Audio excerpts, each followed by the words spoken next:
Hello and welcome back for our penultimate episode of It Snowed in April. I'm really excited to dive back into all of this.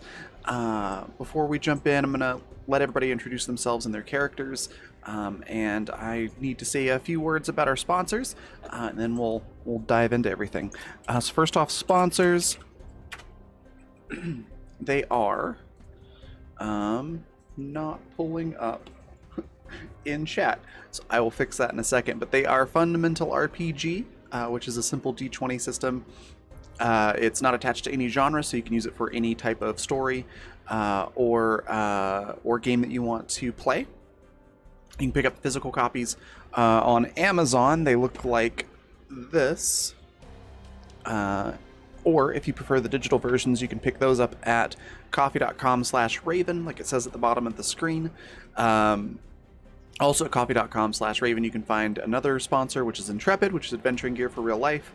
It is apparel and accessories and drinkware and cool stuff like that with a tabletop theme, so go check that out. And then finally, Die Hard Dice. They sell amazing polymer and metal dice sets and dice accessories, like the really cool satin-lined dice bag that I'll have in chat as soon as I get that fixed. But yeah, you can pick up some really cool stuff there at dieharddice.com, and if you use the code BLACKFEATHER, all one word with a capital B, you can get 10% off your entire order. And then if you want to catch up on this show or any others that we have on the channel, you can do so at the Fantasy Network at watch.thefantasy.network, and you can watch those for free. So we'll start with the top left for intros. Anthony, tell us a little bit about Dr. Venn and yourself. Dr. Neil Zagreus is a random architect from the Florence Citadel of Science, who just happens to be in high heels, a strange bird mask, and an absolutely weird getup. No, but Dr. Venn seems to have undergone a strange bout of memory loss or identity change, and I'm really excited to dig deeper into that. Don't draw king cards, people, when you play this game. I am Anthony, or ChairboxAVA, at twitter.com/ChairboxAVA. I do voice acting stuff. I'm really into tabletops. You know, I'm around. I have projects in the works, but, you know, nothing to really announce yet. So I'm just really excited to be here, and I'm really excited to be with these wonderful people. Awesome. Next, Hope, tell us a little bit about Teddy and yourself. Yes, Teddy is a Technophant, which is sort of a steampunk armored soldier type. He is a mountain of man who is also very handsome. This is important for you to know. He he does cover himself like neck to toe in clothing most of the time, and he wears jaunty like silk scarves tied around his neck, different one every day. He's very excited about color, but that's the only way you can really tell. He basically looks like a character of a like French sailor. That's his like look. He's got the swept dark hair and his sort of sharp features. He gets along with people in sort of a folksy way, but he's a bit of a misanthrope. He's not happy about some things. I'm Hope Tracy. You can find me on Twitter at HopeTracy71, and on Monday nights on the Lady Cyto's channel for Tales of Drahi, where I play an elven wine-aunt wild magic sorcerer with some ambitions that, you know, don't necessarily help everybody in the party. And that's it, actually. There's no list this time. It's great. Awesome. Next, we've got Josh. Tell us a little bit about Jace and yourself. Yeah. Well, can everybody hear me okay? Just checking that first. What I just realized about Teddy, so if he has a sailor motif, maybe it's because I just saw Hail Caesar, but I'm thinking like Channing Tatum when he's doing all the dances. I don't know. Is that anything? Am I way off? I don't know. Maybe. I was like, that's like when I'm thinking of sailor, I'm like, oh, like jumping, doing splits and jumping on to flip it. Anyway, sorry. Yes, Jace Blakeman. He is a large, rotund man. Think from Into the Spider-Verse, the way Kingpin looked, very relatively small head, large body. But unlike the Kingpin, he has a very pleasant demeanor and tries to give everyone the benefit of a doubt. And yeah, he's generally actually a very sweet guy, where he believes that all human life is extremely sacred because they live in a world where the birth rates are low and mortality rates are high. So that's essentially his religion. For me, my name's Josh. You can find me at Hobox. I'm trying to be found at Reburied Occult, but we'll see how that goes. My things that I normally plug. I have a podcast with my kids called Teenagers and Troublemakers, where we play fifth edition Dungeons and Dragons. I am the DM, and I will put links to both the podcast and the YouTube. But also, I have a Mage Duels rules book for 5th edition that you can pick up for free at DM's Guild. And because I felt like it, I looked it up last night, and some people have been downloading it. Even a few people gave me a few pennies here and there. And I'd like to thank Raven for, I'm assuming it's from people watching this. So thank you. Other than that, I think I'm done. So onward. All right, awesome. All right, I'm glad people are checking it out. That's awesome. So yeah, it looks like I'm next. I'm Raven. I'm the creative director for the Raven Evermore, which is my brand for all the various things that I do, most of which are tabletop related or adjacent. My link tree is in chat, or if you can't see chat, it is linktr.ee/the Raven, spelled like it is below my face. Yeah, I play Sophie McDay, who's a technosophist. She's basically like a little MacGyver that runs around putting random electronic things together that she tries to make useful. She's not great with people most of the time, but she's, learning to socialize and be slightly less introverted than she normally is. But yeah, she just wants to be helpful, essentially, and is enjoying this little adventure. So yeah, that's me and Sophie. Wowzer, tell us a little bit about Bateman and yourself. All right. Bateman is a militia for the Citadel, and that's basically the police, but it's also like a judge and the jury, so I get to arrest people and then decide they're guilty basically at the same time and be like, there's nothing you can do about it because it goes through me. So I am trying to help these randoms, I guess. I mean, we all work at the Citadel, but I don't think we really know each other. So we're all kind of random people to each other, and we're trying to solve a mystery together of why a construct painted a picture, because they're not supposed to do that, as Teddy would say. They don't do that. So I think we kind of lost the construct right now. I mean, we know where it is, but we haven't even had it for the past 3 weeks. So I think we're kind of over it. I don't know. We gotta go get it back though for Vin. Vin doesn't remember anymore. If Vin remembers, yeah, that's true. Vin might not remember. Who are you people? I am very excited to find out what was the name? Neil is, and ask some questions this time. It's gonna be a very question heavy episode for me, at least for Neil. About me personally, follow me at Wowzers below my name right there, spelled with 2 V's. And I'm desperately trying to have some sort of something to put out eventually, but things take time, so follow me and you'll see when that happens. Awesome. And last but not least, Mitch, tell us about yourself and this really cool game, and take it away. Hello. I am Mitch, also known as Pennyford on all the social medias. Necrobiotic. Necrobiotic is a TTRPG set in a kind of post-apocalyptic dystopian world where humanity relies upon the dead for all of its manual labor, and who knows what humanity will be like in about 100 years.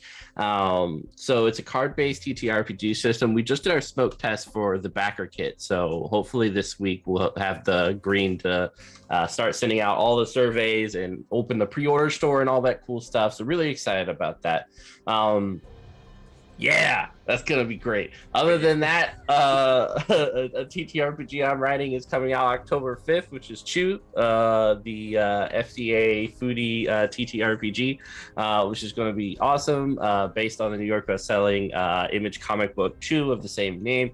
So that will be. It's cool because I got to do the melancholy, depressing stuff, and then I'm gonna switch all over to the funny, like chocolate shurikens TTRPG. So yeah, it's gonna be dope. But yeah, super excited. All right, are we ready? Do we do the thing? Yeah, take it away. Absolutely. I'm scared. Excellent. All right, so last time we checked, you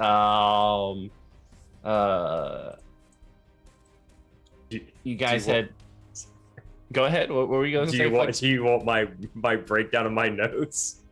No, I know you guys got to the village finally, and you guys are sitting down at a lovely table, getting ready to discuss some things.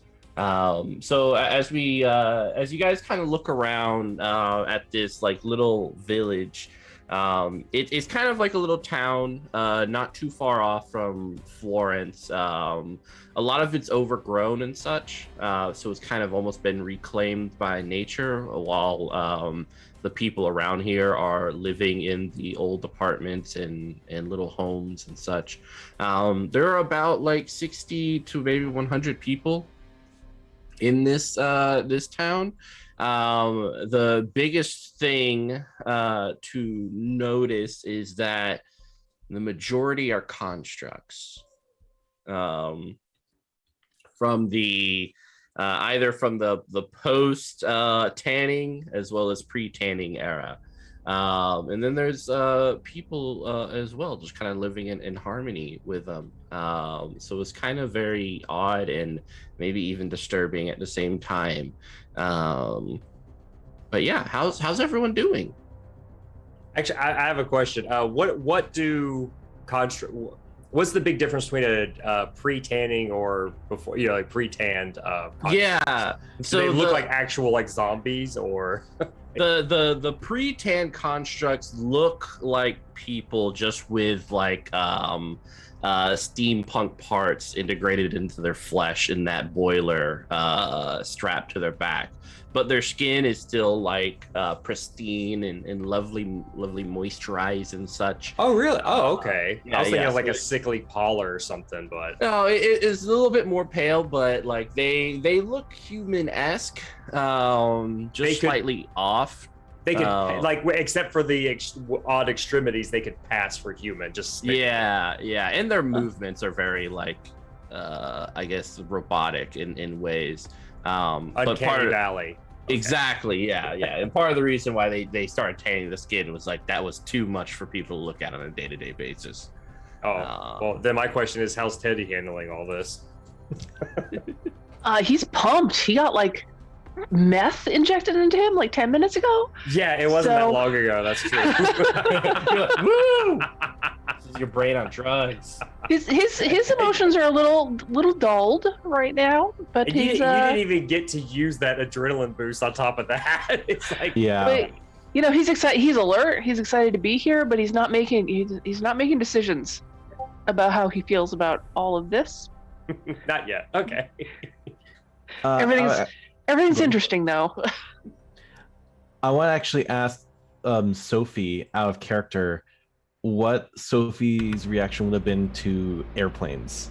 Hearing about airplanes when Ven was describing what they learned in the Citadel, up to including sightings of airplanes over Florence. Oh yeah, Sophie. I don't think that actually happened in game, did it? I think there's records of airplanes flying over. Oh, like Florence. just kind of reading. Yeah, it was a cover up. It was part of the cover up.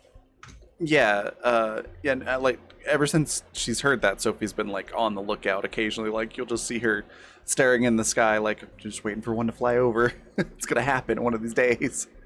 But no, Sophie was super excited about that, and was asking, would have been asking tons of really technical, strange questions about it. And yeah, absolutely thrilled to find out that they're machines that let you fly and that they have computers in them and things like that. Oh, fantastic. Well, I'm sure Ven would have tried to answer anything he could have, but probably didn't have a lot. Right now, Neil is partially bothered by the outdoors, but he's seeing the untanned constructs, and his attention is now focused on that, and he's just kind of this like slightly wandering, doddering old man, almost kind of they still have these pre-tanned constructs. Very interesting. I didn't know they could keep them so functional, and kind of pass over it with his claw-like hands, slightly tripping on his heels.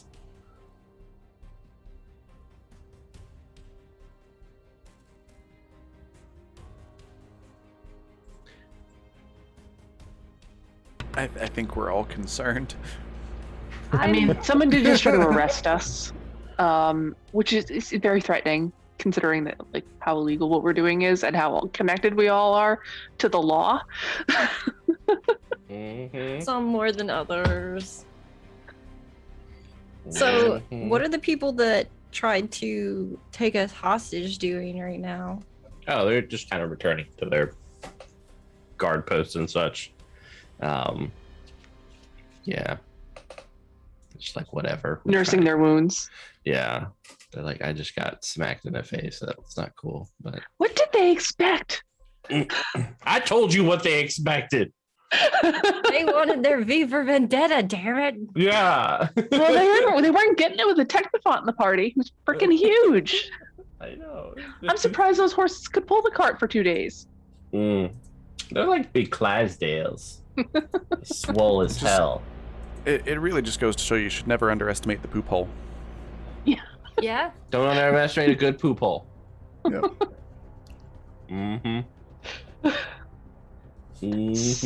So they're not going to talk first. What's happening? Yeah, you guys are just like, you're here. This is it. This is everything you ever wanted. This is what you've risked everything for. Sophie, you got the thing? Which thing? The gift for Rose. Oh yeah, it's in here somewhere. And she's just like rifling through this, probably like a duffel bag type deal, and it probably pulls out like a couple of half constructed strange things. I'm like, nope, that's not it. And it ends up dumping out like half the bag before she finds it. Like, here it is. Here you go. Teddy just takes it, like, and says, "This. We're looking for Rose. We brought this for her." For those who didn't see what Sophie made, it's like a glass enclosed. What was it? A pyramid? Yeah, it's like something we have now, where yeah, it's I like forget what they're sort called. of like a holographic, like plexiglass kind of pyramid, and it projects an image, so it's like a 3D hologram. Yeah. But it's a picture of a flower. I think it was a rose. Yeah, because we Neil- were trying to get something similar. Neil kind of wanders over and sees it and is like, you should put that away. The citadel will notice soon and perhaps not take kindly to your technology. Neil, have a seat. Why? We're here at the end of our mission, and you're not in your right mind, and I'd rather you didn't interfere. I think he's more in his right mind. What Sounds mission? close. I haven't been very kept up to date about these things. Am I supposed to automatically know what that means? Not right now. I read the cards. They were written by obviously a fool and a charlatan, but you told me to read the cards, and he just kind of says to sit down because he has something else to do.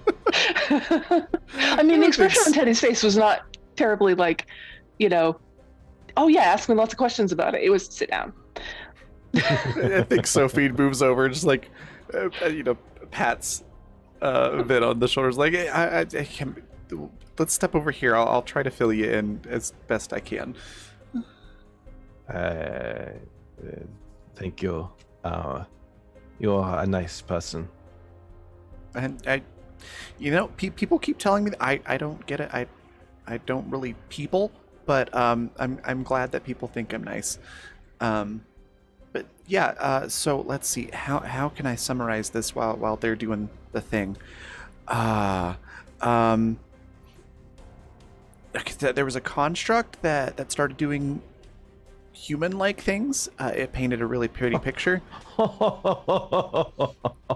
You're funny. That is a good joke. It's very weird, but it's not a joke. It actually happened, and all of us were super surprised. And then there was a person on the painting, and that's who we're here to see. I kind of don't remember what their connection was because my head was buried in technology, so I'm only catching like half of this stuff, but I'm just here to help. But we had to go find them, and we've been on this big adventure.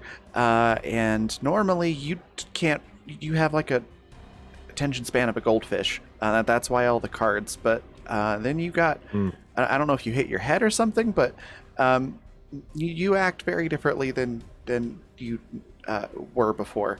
I don't know.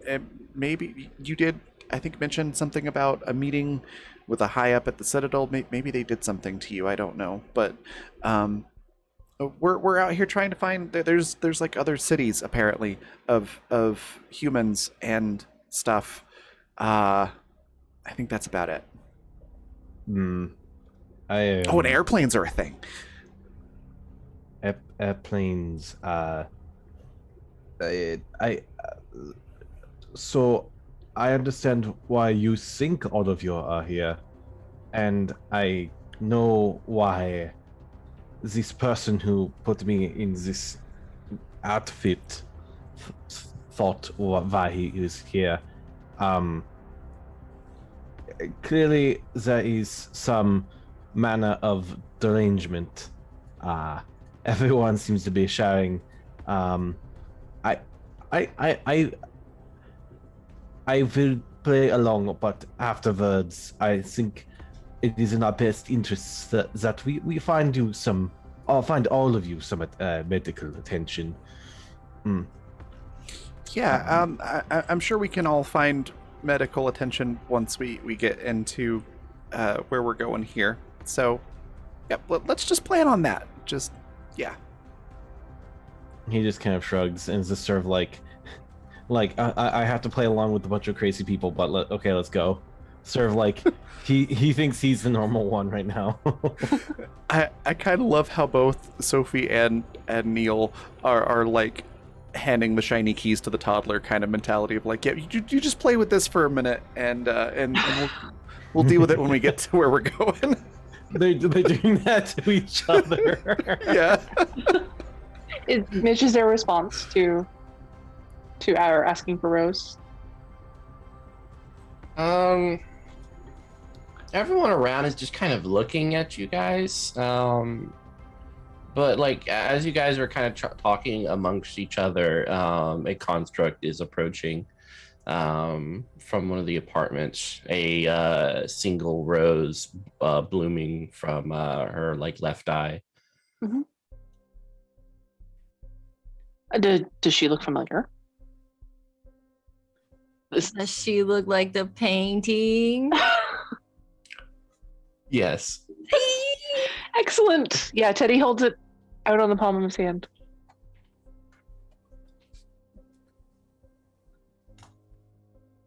Let me draw some cards before we get into this. Yeah. Everyone take your breath. So let's discard one and draw up to our hand? A breath is a fresh restart, correct? Yeah. The this is our the first breath. Yeah. So you just draw up to your hand size. Yeah, which we were supposed to do at the beginning of the session, if I remember correctly. Yeah. Whenever things start coming up. Oh, I need to shuffle my deck because I sorted it to make sure I had the right cards in it. I'll mute to do that. Yeah. In between sessions, you never have to like keep where you were last time. That's just too much upkeep. And the default for the breath size is 6 cards, right? Correct, unless you're better than everyone else. Okay. How much is a jack worth? A jack or a queen, the value is different depending on what your ability is. So you should have it written down somewhere.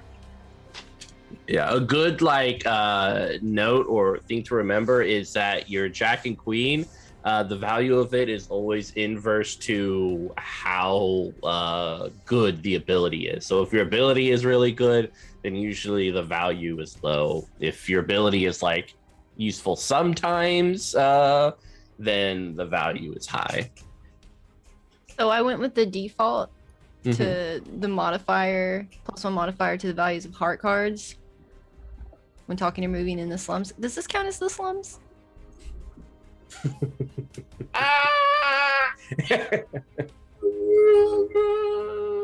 Quick question. No, that's a special. Slums is more like inner city, like. You don't have access to resources. They have plenty of access to resources. They're just not your resources. Great. Great. Fish. So, Rose? Is that to whom I'm speaking?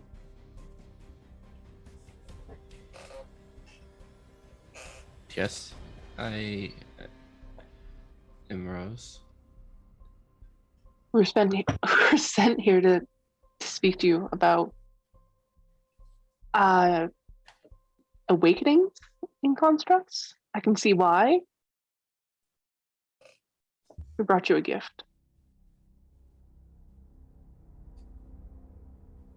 We'll reach out and pluck this item from your hand. Her one good eye looking it over. It's kind of like this very dull green, kind of like white specks on it.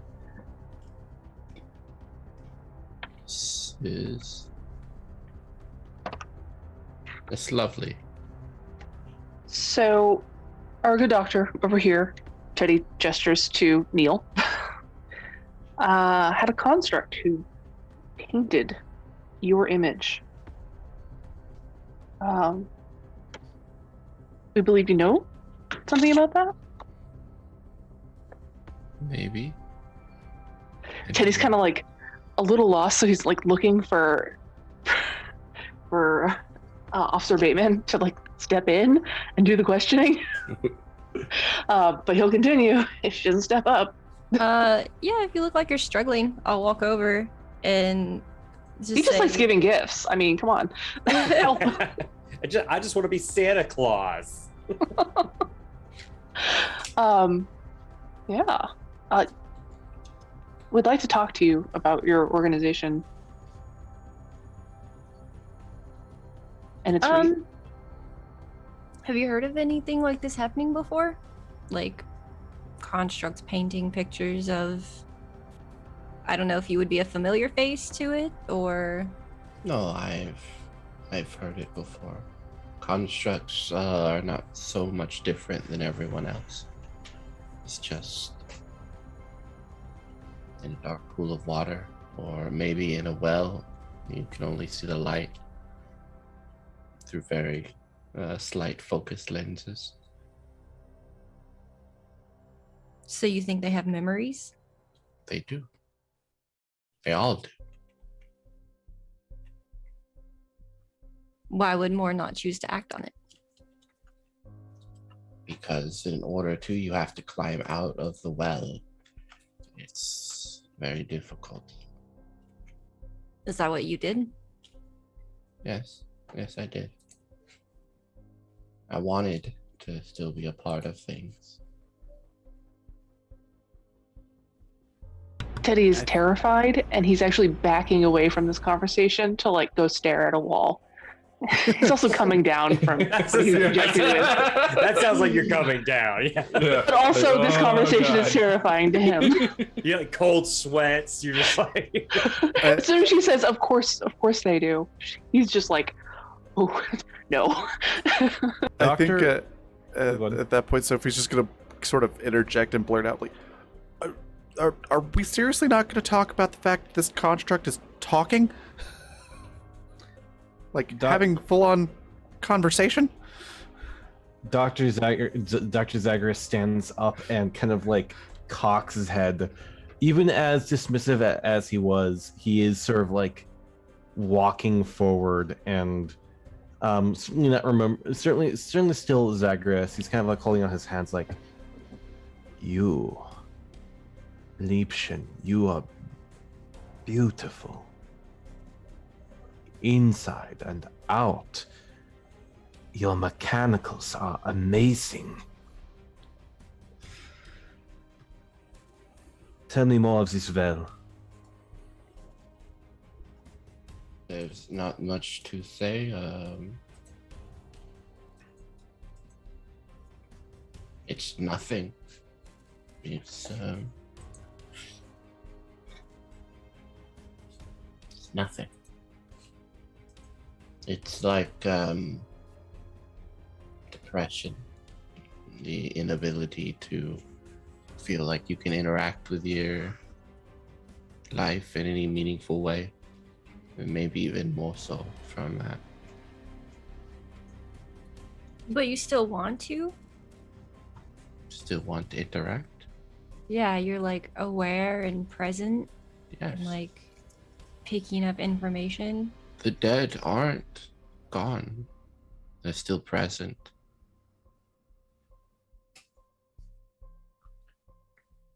Who was your builder? Who Well, no, put you back it's- together? It was such a long time ago. How long? I don't know. And I don't think I'd remember regardless. I hope you're not drawing too strong of a connection between the people who've brought us back and ourselves. We don't view them as fathers or mothers. They are just people. No connection. I wouldn't want to know, nor would I care. Is Rose's body pre-tanning? Mhm. Okay. Yeah. He kind of like puts his claws and fingers together and just sort of like trying to discern truth from lie here, and it's like, is this a fabric? Is this a fabrication? Is this delusion, or is this truth? And he's just sort of like, would you proposition that with enough time, other constructs would attempt a similar transformation? I don't know. Maybe. How do you know they all have this ability? How do you know you weren't just put together differently?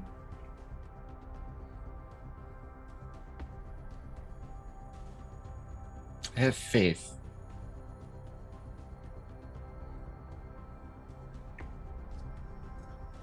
I want to show her the pamphlets that we got from the farm. And say, is this your faith? In a way, yes. I've created a safe haven here. How people choose to live in it is up to them. Why is this so much safer than inside the walls? Because someone like me would be studied and ripped apart. Or maybe even silenced. What a shame it would be. I myself would find more interesting things talking to you than mere dissection. There is, as this card describes, Florentino.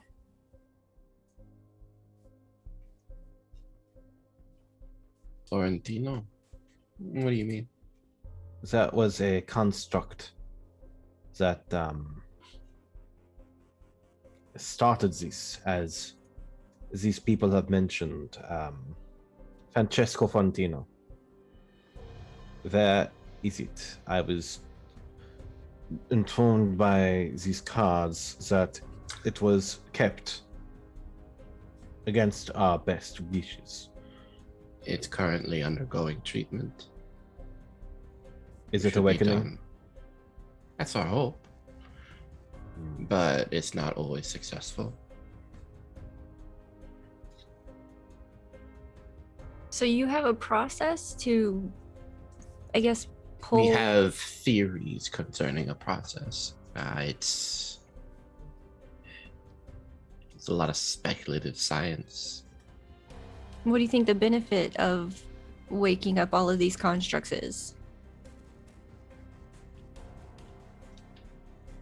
I think there are two ways out of the well. The first one is slowly and gradually, before a person goes mad and consumed by anger. I think that's the most optimal way to come out of it. But then I also have a fear that in 50, 100 years, all of these constructs roaming around, going mad within that darkness, they will peer out and look at humanity and see them as monsters. And they'll reclaim their life through the lives of everyone else. Seems pretty judgy to not even give people a chance. How are we supposed to know? Why not come out and talk to us? Why come out and just start murdering? I guess put yourself in their position. Imagine not having any say on your own body for several years, watching through lenses that used to belong to you, working day in and day out, not having a say whatsoever.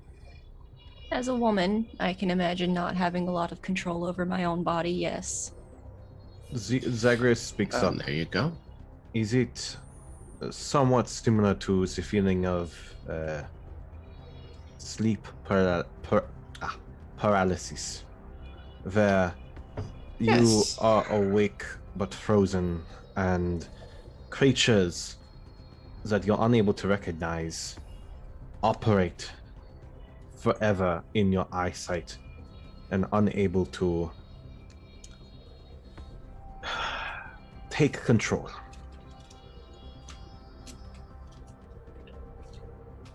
That is that. Oh, well, It's very similar, yes. Sophie has been sort of like sitting on the ground having an existential crisis during this entire conversation. And suddenly just looks up and is like, we have to stop using constructs. Like, are they all aware of what's going on? I believe so. I mean, yeah, the that's hardest part is humanity willing to die in order for this to happen? I mean, You remember dying? it doesn't. It doesn't have to be dying. Like our ancestors had the technology to make constructs without human bits. Like we can build things that aren't sentient, that aren't living, to do those things, and stop using apparently still people to do this. I empathize with this, Rose. This is enlightening information. I wouldn't rule out the possibility of Rose's methods in making the constructs more ethical. I don't think that allowing the reason why we turned to constructs in the first place was we wanted a more reliable and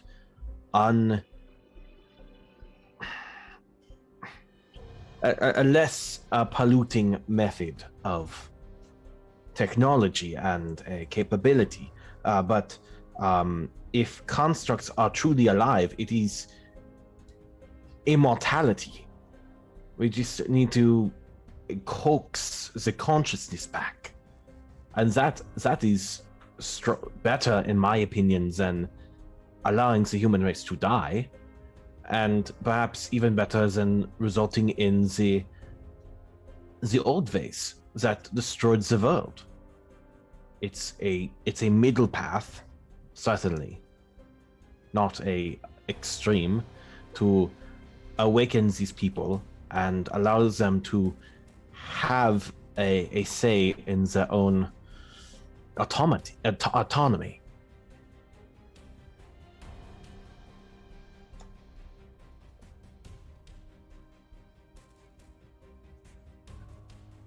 I didn't want my wife to become a construct. I insisted that her body be given funerary rites as those with influence in the Citadel should.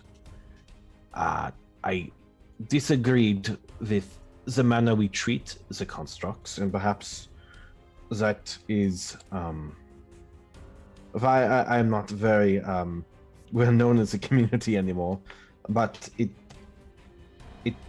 is a truth that I didn't want my daughter to see her mother as a maid, a mindless maid strutting around. That doesn't do you any good. But maybe she could have had a mother. And yeah, Sophie kind of responds to that, and just says, "Yeah, it exactly. We're having all these things do menial labor, and if they're alive, that's incredibly wrong. If they're not just robots, automatons, then yeah, if I was in that situation and I realized, my consciousness came back and I realized what had been done to me, I would be mad too. It's immoral to continue. If this is true, that all of them at least have the potential to come back as people. Yet some will say necessary. Humanity can't go Some say back. a lot of things. This is true. Humanity can't go back to the animatronics gifted by electricity that has kept them going for so long.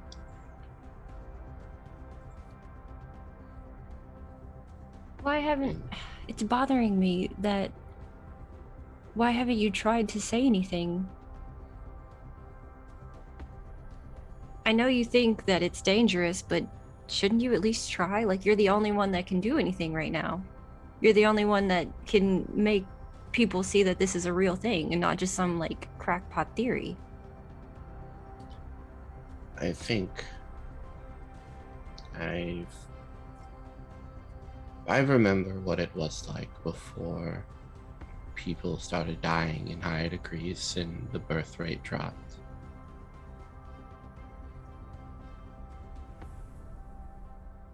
Humanity, when presented with facts, especially facts which call for their lifestyle to change, they either ignore it, or those facts are destroyed and swept under the rug. Humanity doesn't have a great track record with that, and I value my life. What if we could do that for you and you could stay safe? Because this is never going to go away if no one does anything. True. I mean, it will. At some point, you become complicit. Something eventually will happen, It has happened in some degrees. There are some constructs who feel differently than I. That's why we were allowed to come here, Teddy says, still facing the wall on his knees. He's just like mutters it out. He's shaking. There are some very devastating constructs out there who believe that humanity is set apart from themselves. I'm sure one day they will take control of Florence. Maybe in a century. You're saying they're more like you? They're not like me. I was brought back for labor. They were brought back for death. Death. Like, War constructs. you don't... I will not become one of them. You don't mean that was in the prototype phase. What are you talking about? No, that's- you're awakened war constructs? No, that was hypothetical technology. No. It's out and about, and their camp continues to move. They don't really trust many people. Not that they have a reason to. But their ability to kill is astounding. More so than these technophants of today. Do these constructs have names? No. I see. And he kind of just strides away. Oh, there he goes. You gonna go join Teddy in the corner? There's no room. There's no room. I think he just leaves. Not like not leaves the village, but like certainly leaves this conversation in the room. Like a lot of process and like a lot of things he's taking on faith. In addition to very confusing timeline things for him. Yeah, that's fair. Sophie's not so much like participating in the conversation at this point as she is just like muttering about like the moral implications of forcing these potentially sapient people or creatures into forced labor and not giving them choices and things like that, and just sort of the entire existential crisis she's having about these things that humanity's relied upon for so long, and that they're actually living things, not objects, like she's been taught. She's just verbal projectile throwing up all of that that's going through her mind. I figured it's about this time Flakeman actually starts to walk up on everybody because he's been absent this whole time. And you could tell that he's readjusting himself a little bit. He's like, sorry, everyone. Despite being the architect of the poop hole, I am a bit of a shy bowel, so I had to find another place to take care of that. I've been holding it for quite some time. What did I miss? I hope I didn't miss some sort of horrible existential questioning line of philosophical implications. Given that you see Teddy in the corner on his knees shaking, He sees everybody like breaking down. Oh my god. his Rose- worst fears utterly realized, like there's nothing more that He's could like- possibly be worse than this. This is his nightmare. Yeah. Rose does say He's like, is this like a regular day at the office? It seems a bit more. It's like- if you want, there is one contact from that from the war constructs here in the safe haven. Yeah, we need to talk. Okay.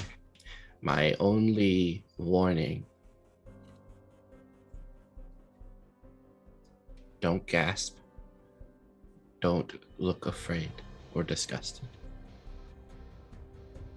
Is Did it- that construct just speak? I am a person. This is Rose. Oh, apologies. Sorry, I just seeing the gears of the literal flowering of the eye. It's No, it's fine. We are measured by the ways that we respond to the unknown in the foreign. Just make note of that. Rose is has let us in on the fact that all constructs are aware and present in their minds, and most of them can't escape that, but it's possible. well, I mean, we're going by the word of just one person. I mean, I find that I need to see a bit more evidence.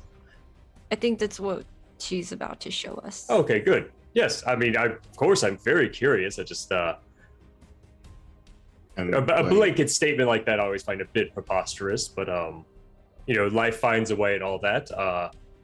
Sure, let's go. Let's find some more evidence of this Bateman. Why is everyone else trembling? Oh, speaking of which, everyone, you wonderful, beautiful people, give me 2 successes in resistance. As what's sweet is Everybody? Yeah, as your world starts crumbling around you from the truth. Why not? What suit is that? Which suit? Yeah. Let me Where did my notes go? It written down on is. LinkedIn. Sorry, not resistance. Let's go with firmness. That is a flesh skill. good I to can only know. give you 1 success because I don't have that skill. All right. So there's a 2. Well, I got Excellent. one. Yeah. So success. for Same. every success you don't nullify, you are taking exhaustion 3. This That I sounds think like a lot. Teddy's already demonstrating that. That sounds like a choose to high number. What fail. does that mean exactly again? Exhaustion 3 means that you randomly discard 3 cards from your hand. If you can't, you're going to take trauma. I'm going Okay, to so go we ahead just and- took a breath. randomly discard. Yes. So I'm What's gonna that use- face? What's that face, Wowzer? I have a Joker in my deck. I don't want to get rid of it. I got have Um, and it's randomly, you said? Yeah. I have an Ace of Hearts and a 6 of Hearts. So the 7. Excellent. So I think that's 2 successes, right? There goes my Joker. Yeah, that's. I have another heart. I'm not training that skill. Yeah, I was gonna say, as far as Flightman is concerned, Flightman, not only is he trained in firmness, but I have a 6 of Hearts and an Ace of Hearts, and those are both successes? Mhm. Okay. Yeah, because once again, I'll say he is more or less taking this in stride. He's like, because I don't know, like to him, it's like, he's like, that neural pathways firing off even after death. We've essentially made we're playing with necromancy. Yeah, this kind of makes sense. It's like, I just discarded my other heart and diamonds, which actually makes total sense for this situation. So he's just like, I was Everything's starting to do this fine. whole people thing, and I think I'm just going to go back to my machines and electronics now. Yeah, I wound up discarding the rest of my hearts. So I have one more. I have spades 2 left, and that cards. is it. I have a club and a spade, which doesn't bode well, but neither does the situation. So Bateman Yeah. would like to ask Sophie. if he winds up drawing a king, we'll see who survives this room. Oh god. I'm just letting you know that that's a thing that might happen.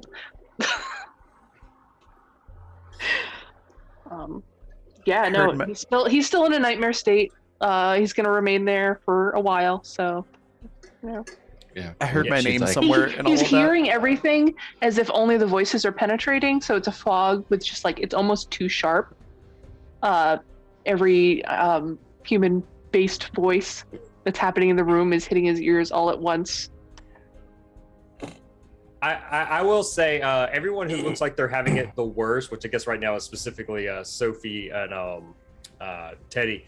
Now that Flankman is actually paying attention, he will try to administer essentially like what is it like first what is the term when like someone's like has immediate trauma and somebody tries to like calm them down or like help them deal with the initial shocks? There's a word for like Giving them ice cream. Yes, he just happens to have ice cream sandwiches. I was to say, like, are you giving them are you sedating them? If he feels We'll like have that's necessary, Neapolitan. yeah. But just sort of like when you show up on a scene and there's people that are like hyperventilating afraid. There's this proper term for that medical. Like a first responder? Yeah, but there's like it's like what's funny is it's actually a thing. It's actually a thing in Call of Cthulhu, and I'm mad that I can't think of where your character to actually specialize in it. Like essentially like a quick psychoanalysis essentially. But obviously he's not an expert at that. But he's It's like just a hug. if that's what's required, if he determines that. But he's still Yeah. I mean, granted, remember he tried to do the same thing with Teddy's roommate and he got punched, but he doesn't learn his lesson very well. So he's gonna try to attempt the same thing again with everybody else. Yeah, Well, what Sophie's exactly are you doing? one step away from grabbing like the lapels of Jace's shirt and trying to shake and be like, "They're alive, Jace! They're alive!" All right, he'll go to Sophie first. But of course, like, remember, isn't Sophie like teeny tiny? Like, she's ridiculously small, especially so compared there's to this Jace. giant looming figure, and you're just like, he's like, whoa, whoa, whoa, whoa. You're like up on his chest, like he's like, like a little goblin. Yeah. That sounds accurate. he's like, it's yeah. I mean, we always knew they were still had mobility and pistons were still firing. Calm down. It's not an exact science. Well, if Dr. Vin was present with us, maybe he could. He's help. actually an exact science, Dr. Flankman. Well, clearly it's not. There's still questions to be answered. The exact sciences have unknowable things, Yes, we're we always don't- learning. I mean, you think that we're all having a group delusion and that you're the only sane one. That you announce many of the most wildest claims and conspiracies that Florence has ever known, and you tell me if I'm supposed to take that at face value. And here we are, a walking, talking construct. Yes, we learn, but this is I have ideas, but I don't think they are very well received at the moment. And as you know guys are- who else are- can learn? Constructs, apparently. Yeah, as you guys have been following Rose to this like 3-story apartment complex, and next to it there's like this underground parking garage. It's dark, and she motions for you to go down. Ah, yes. I mean, because... is Teddy following? He's still in the corner. Well, yeah, I was gonna say, yeah, Flankman would have tried to help you too. He probably would. He will try to be a little more like ginger with you, but he'll be like, Teddy, I know you're coming down from the injection that I gave you earlier. I don't know if that's creating a more compounded effect. I know that you've been worried about constructs in the past. Teddy just grabs your arm with his full strength. He's just like, ah! You have to promise me you'll destroy my body when I die. Promise me. I would, if this is your wish, yes, I will make sure that you are not utilized in such a way. Apparently, I can haunt you if you don't. That is a very good argument and incentive for me to do your wishes. Yes, I mean, but what else? But I will tell you this though: I will not destroy your body unless I am absolutely certain that you are dead. If I even think there's a moment of bringing you back, I will keep trying, but not obviously as the thing that you're terrified of. Teddy squeezes your arm just one more time, and then he gets up. He does not use your body to pull himself up. He uses the wall. He'll follow sullenly. It's like you never skipped leg day, do you? Zagreus to Flankman roll- sounds like someone hasn't had the ice cream sandwich. thrown. Real quick, thank you so much, admin, for the $5 donation. So I saw the toss a coin to your Twitcher. Who would you like to give the advantage to? I wasn't sure if that meant Yeah, give it to the me or storyteller. random or You're what. the Just let me only know one in- that doesn't have in one. chat. I think I don't want it. Well, Raven doesn't have one either. Well, that's what I'm saying. Raven's the one that doesn't. Oh, yeah. Oh, yeah, he doesn't yeah, need sorry. one. No, I D&D need not getting- one. You don't The get GM advantage. The machinist does Why not need a advantage. No.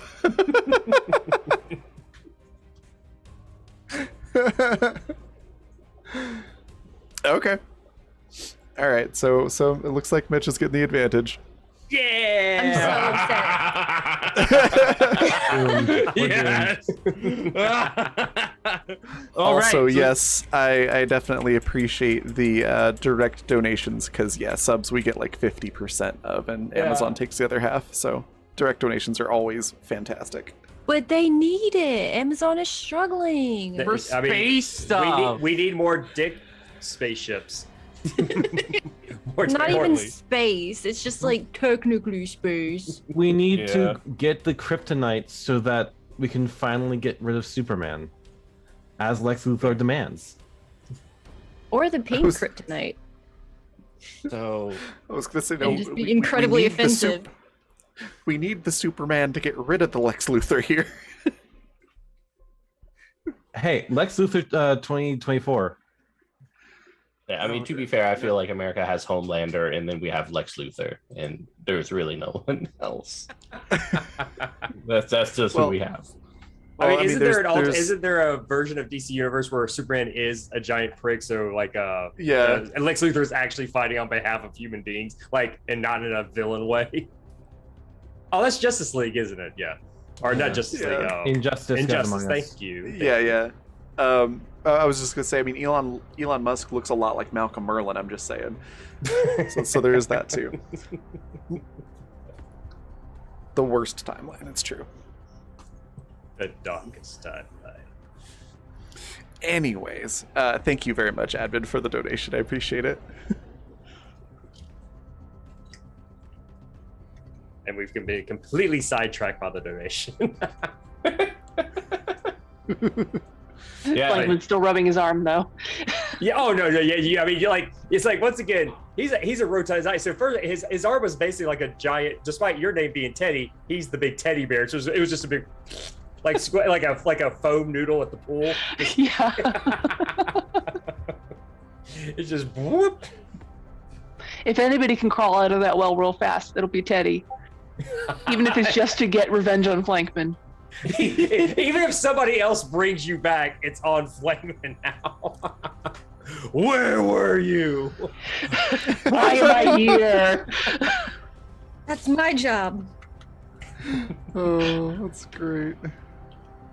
Even if Flankman is brought back as a construct next to you, you're still be like, this is your fault.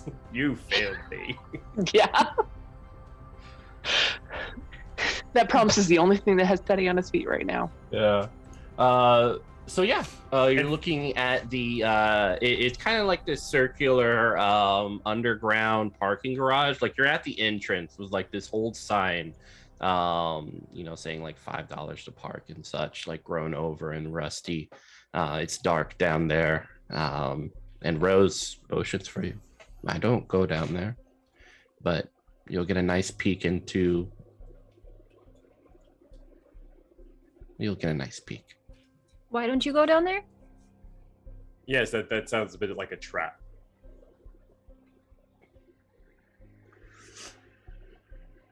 Teddy will walk Hey. forward.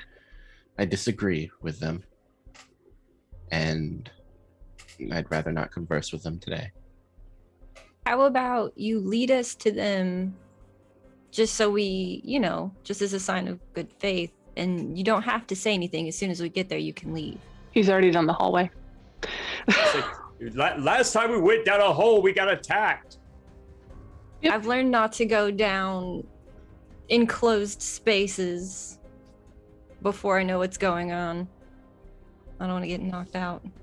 Oh Jesus! I better keep her alive. I'm sorry. I better keep him alive, or else I might end up. He tries to hustle behind Teddy. He's like, I'm not gonna get waylaid later in life by a. Teddy's state is basically like he's in a dream and he's like, well, I just got to get to the end of the dream so I can wake up. Yeah. Are we going to the what was it? The Francesco? No, Where are we going? you are going to look at the war construct, or a war construct. I'll not go down with you, but it's up to you. I'm not forcing you to go down. You're able to just stay here if you want. If you want to find the truth, you have to do so without holding someone's hand. In any case, I'm going to go tend to my garden. Why do you keep them here? I just have a couple more questions. I don't keep them here. They stay here Yes. and you let them, or Yes. Anyone can stay here. We don't hold any judgment. you sound like you hold a lot of judgment, but only when it doesn't benefit you.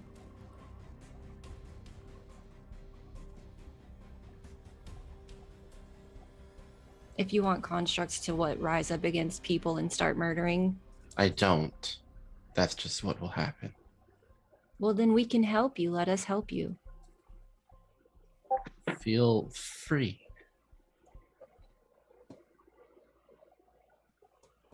Is Sophie still around?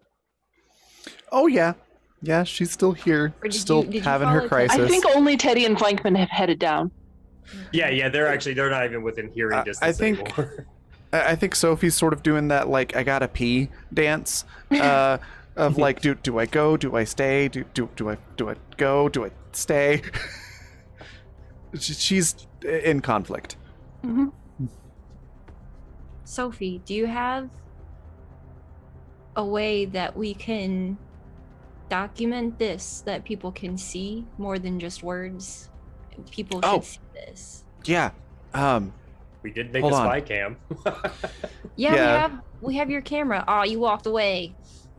Oh, I didn't say that. I'm just saying that to you guys. Yeah. I'm like, Yeah, I don't think we never really used it, so yeah, that's probably what Sophie will pull out of her bag, is the little spider spy camera thing, and she'll plug. She's got like a tablet to see what the thing is seeing, and she'll plug like a hard drive onto the side of it. Like it very clearly is not the memory storage device that is supposed to work with that tablet, but it's got like wires and stuff duct taped to it to just make it work. It's just sort of like wraps one of those bungee hook cords around it so it doesn't fall off.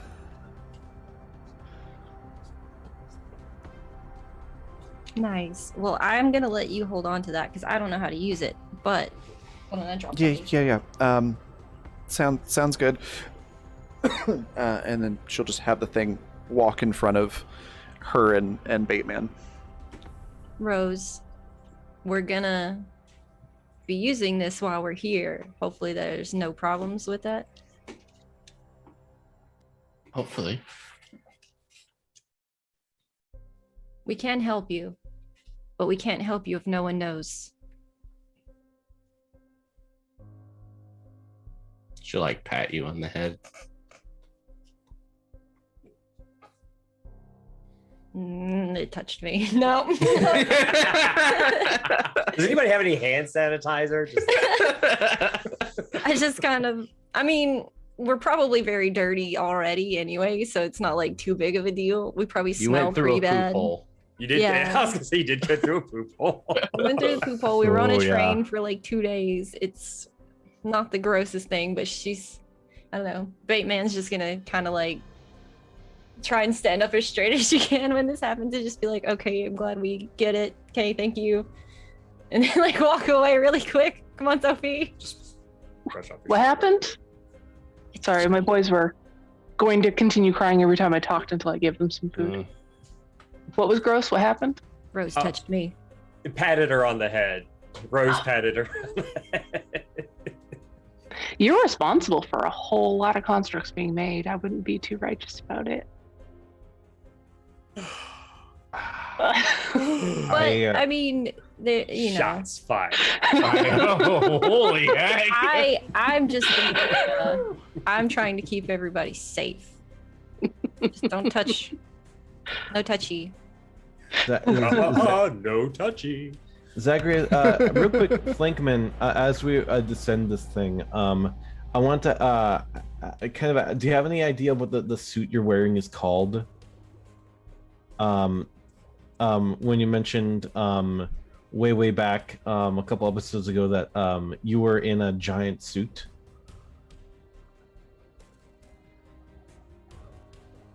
Turning to Flankman? Yeah, Flankman. Oh. If you have a name for it, because like I feel like I was gonna mention maybe like Zagreus kind of like looks up at Flankman as you're journeying down, and like Zagreus kind of has the eye like, oh, like I know what this is. Okay, yeah, no, I actually thought you were talking to Teddy about the armor suit. I'm sorry. I'm sorry. I should have specified Flankman. Sorry, yeah. Sorry, I didn't realize you're talking to me. The only things that he's as far as like what I've said he's changed his outfits into, he was wearing the lederhosen for a while, but like his normal, you know, now he's trying to wear slightly more. Sometimes he wears a large cloak. Think of like oh my goodness, the guy, I can't even think of the guy's name.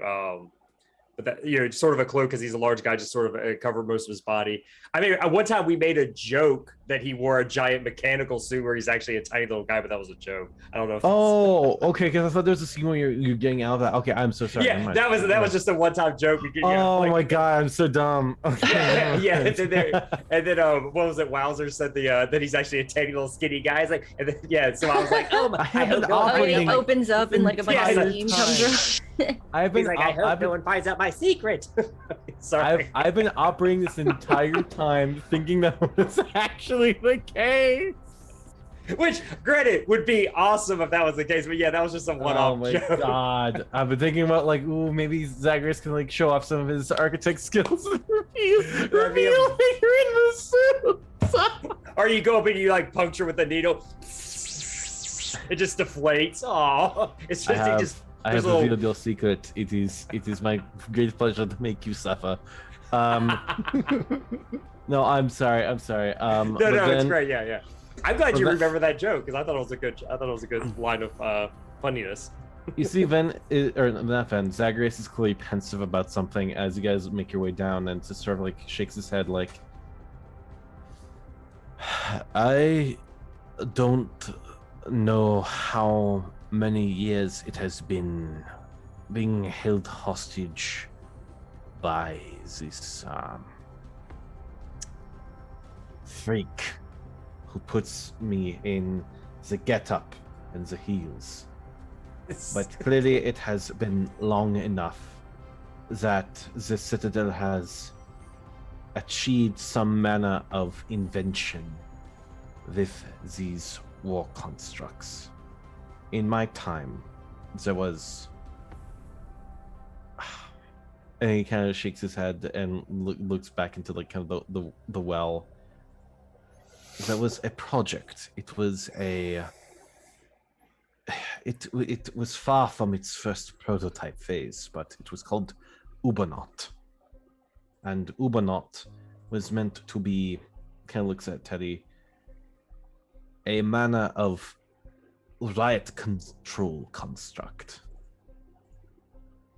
At least that was what I was told when I was building it.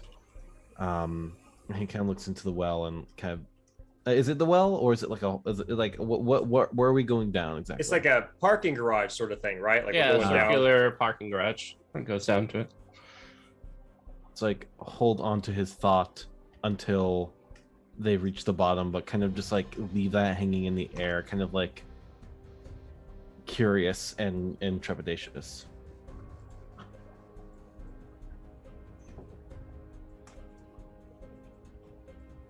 Excellent. Coming down into the darkness, you hear the skittering of feet and hands.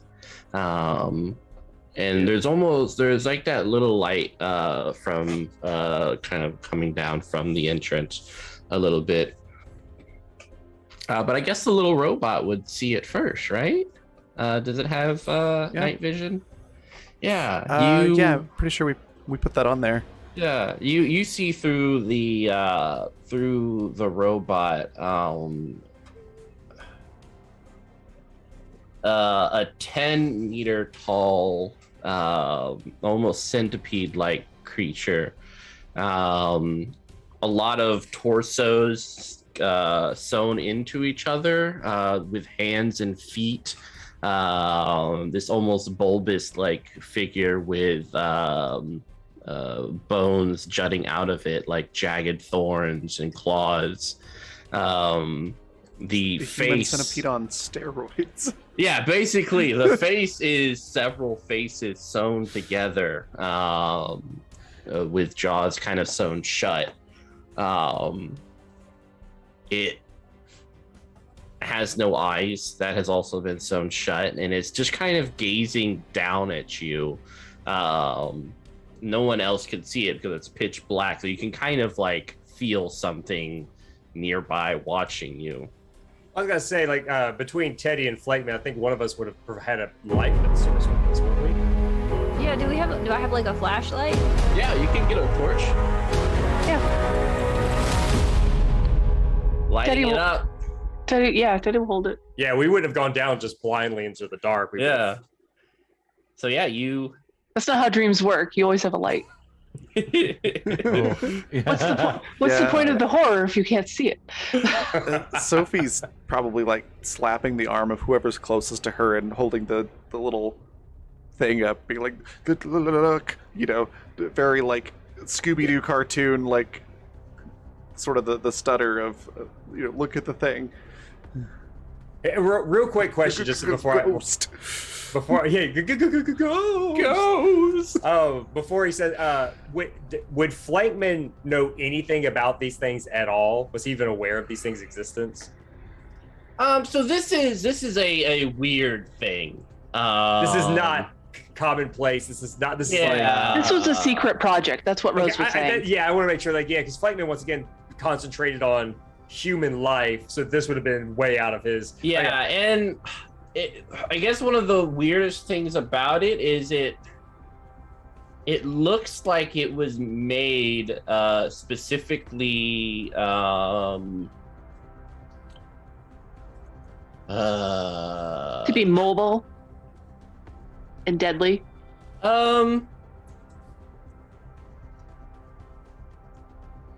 Am I the only one thinking of like the face stealer from Last Avatar? Yeah. I immediately thought that. That's what I was Don't like, show emotion. I'm like checking our lines and veils to make sure. Okay. Yeah, but yeah. So this thing is sewn together by parts. It looks like of constructs that take care of children. It's kind of pieces of the female form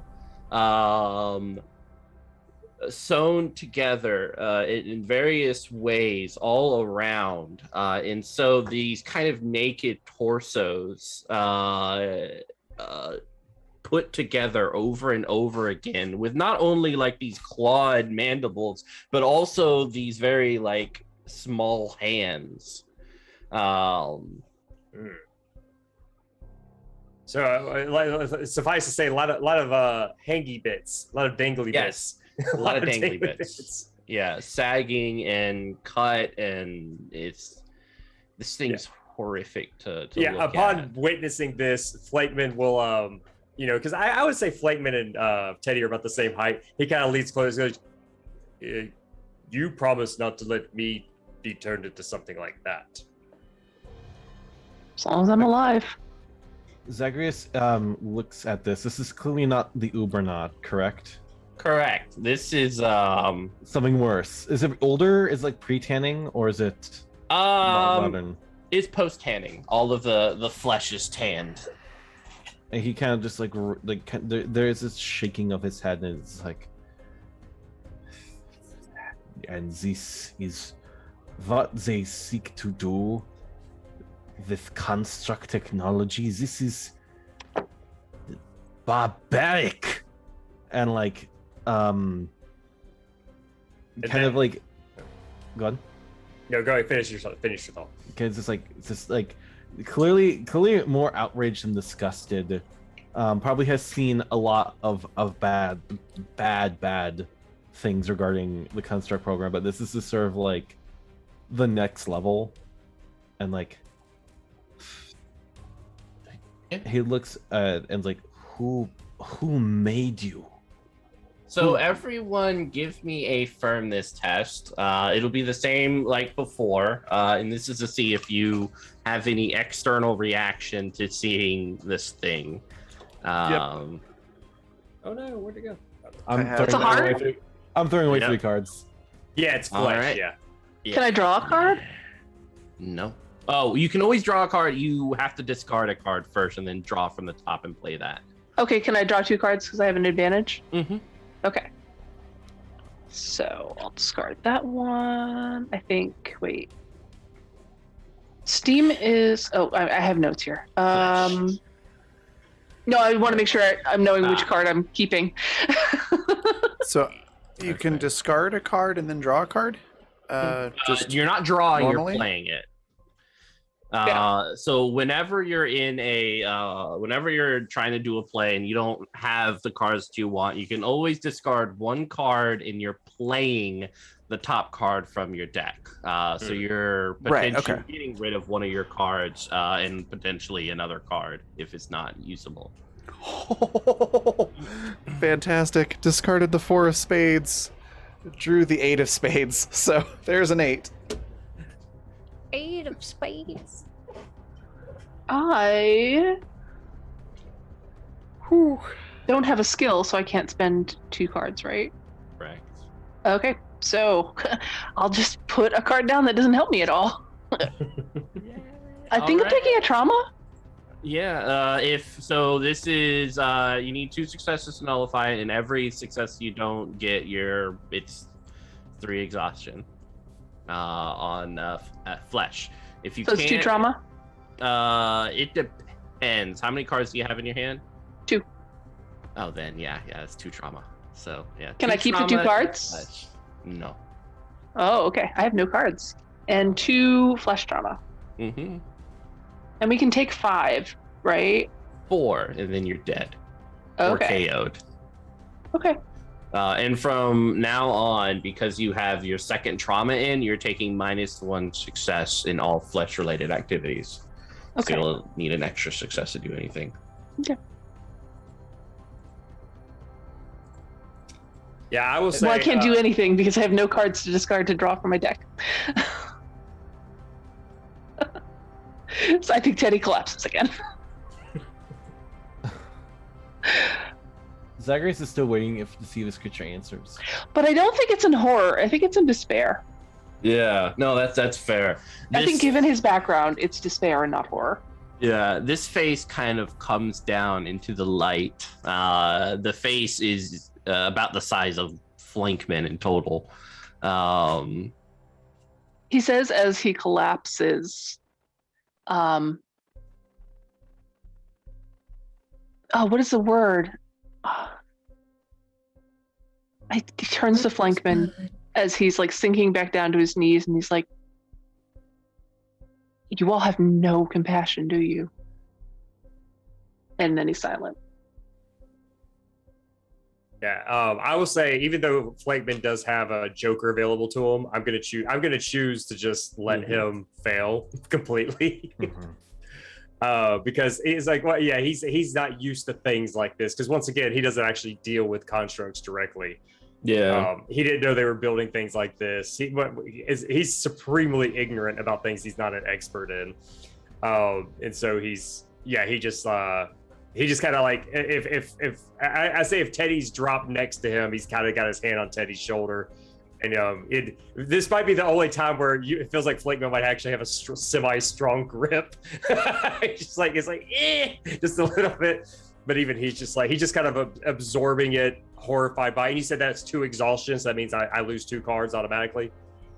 So it is exhaustion was 3 in each. So a total of 6 cards. I lose 6 cards. You might want to spend one of the jokers. I want to take a success for real. Okay. Well, I'm still gonna lose my cards anyway. Yeah. So for each consequence that you can't nullify, it's exhaustion 3. So you randomly discard 3 cards from your hand. Okay. Well, in that case, using the Joker, I now have no cards. Yeah. And if you ever have to discard a card and you can't, you take a trauma instead. Yeah. Well, if I threw out my remaining 2 right now, which I would, because I don't have any flush for success, and I choose to fail this, would I still take a trauma and have to throw out these 2 cards, or would I? Yes. Okay. Then I am out of cards. I love how the last you do have an advantage, 20 just as a minutes heads up. have been the most stressful things our characters have been through this entire time. Yeah. I think this is a good place for Zagreus to kind of just like grip his head and like kind of like there's no more arguments for this. There's no more like, oh, they still have some purpose. We can also make them come back to life, it'd be great. And seeing this is like, no, it's over. It's over. And grip his head and just sort of like kind of run off up the parking lot structure. Sort of. Who are you running? He's running. He's like full on. If Teddy draws a king, he's going for the architects first. Yeah. Zagreus is sort of like this is like the Dr. Frankenstein from the books, where it's just like, no, this was bad.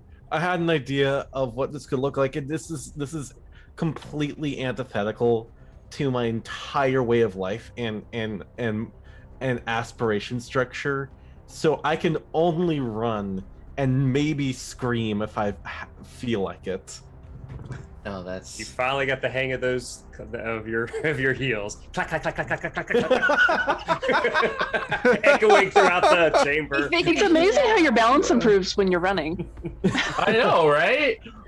So before we go on break, this creature.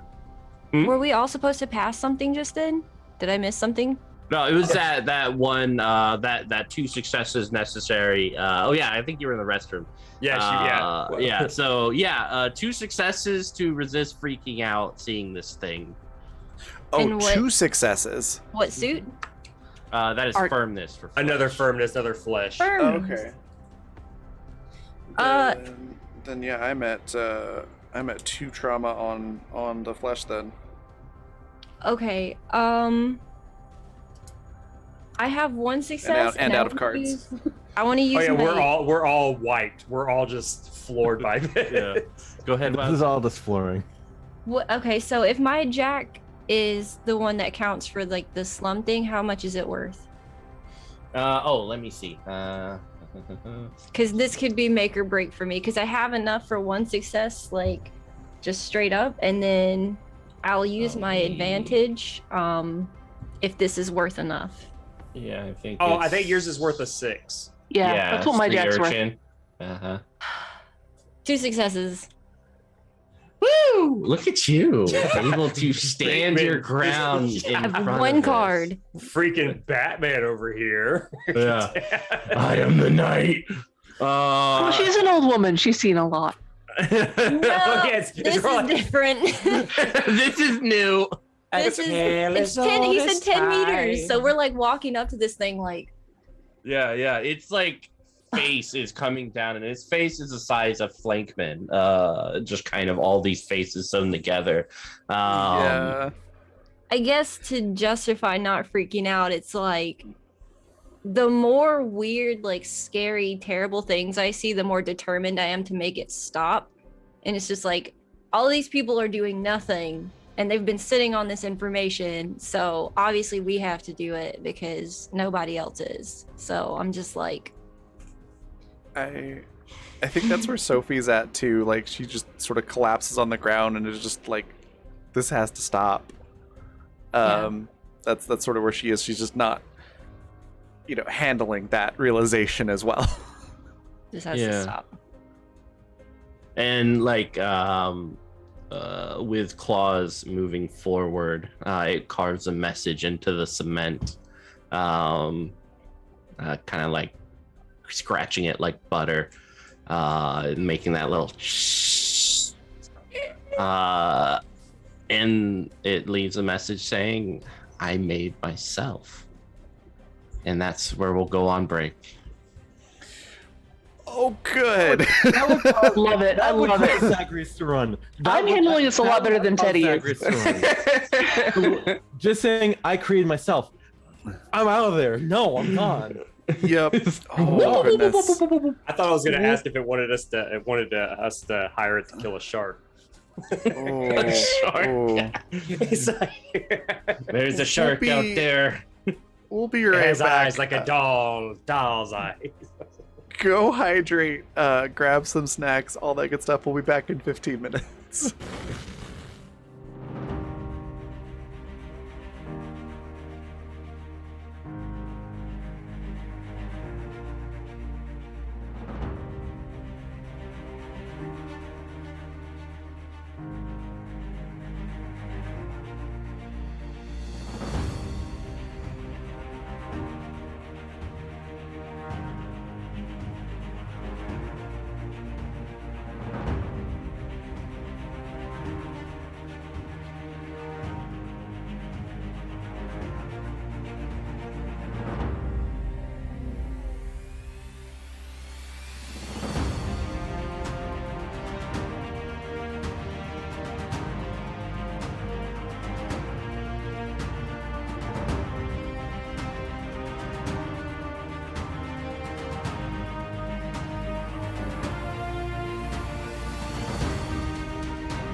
Yes, I am. We're back. I just want to remind you all that Teddy's not evil. Just, this is really hard for him. Yeah, hey, I have concerns now. More so than I had 15 minutes ago. And That that's was not saying nice. something. All right, everybody, put your hands in the middle, and we're gonna do try not to die on 3. 1, 2, 3. Sure. No, you don't get to put your hand in. Try not to die. Love it. All right. So I Now, who made came back without myself. a hand? Yeah. So, for everyone coming back, our intrepid heroes have gone into the darkness of a parking garage and now are face to face with a human centipede-like creature standing about 10 meters tall, with various hands and feet as their appendages, with sewn together torsos of flappy bits, old leathered skin, and a face that is a bunch of faces sewn together that is about the size of Flankman, who is huge in of itself. They asked it, I believe, who made you? And it replied by scratching one of its bone appendages through the cement, that it made itself. Respond. Well, first, since we do have a bit of a light source and this thing communicates by scratching, what other words or messages has it written in the past that are easily seen around this? It's a good question. Fair question. Like, are we like it? No, it was like it's texting history or it's Twitter, it's Twitter history. What's its Twitter? Is there like numbers, like dashes carved into the wall? Like how many days it's been down there? Or how many victims it's claimed? It's mostly images of babies. Oh, that's Not better. that's If that's we're nursing constructs, yes. worse. Yeah. Is this thing like akin to like are they akin to almost like cave drawings? Like they're really simplistic but kind of obvious what they are? It's more complex than cave drawings. Okay. This thing has a sophistication that Yeah. you know, it's pretty decent. Yeah, like if they It's were an more than like a artist- bean with an umbilical cord, for sure. Yeah. Great. So, Cool. That's yep. I will try and get words out of my mouth. Can help. Can you speak?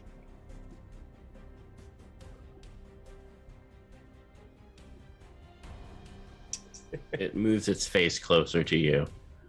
Does it have a lot of ears? It does. What is its ears that you? Yeah, It had eyes when it rolled. It has mouths and eyes, but they're all sewn shut.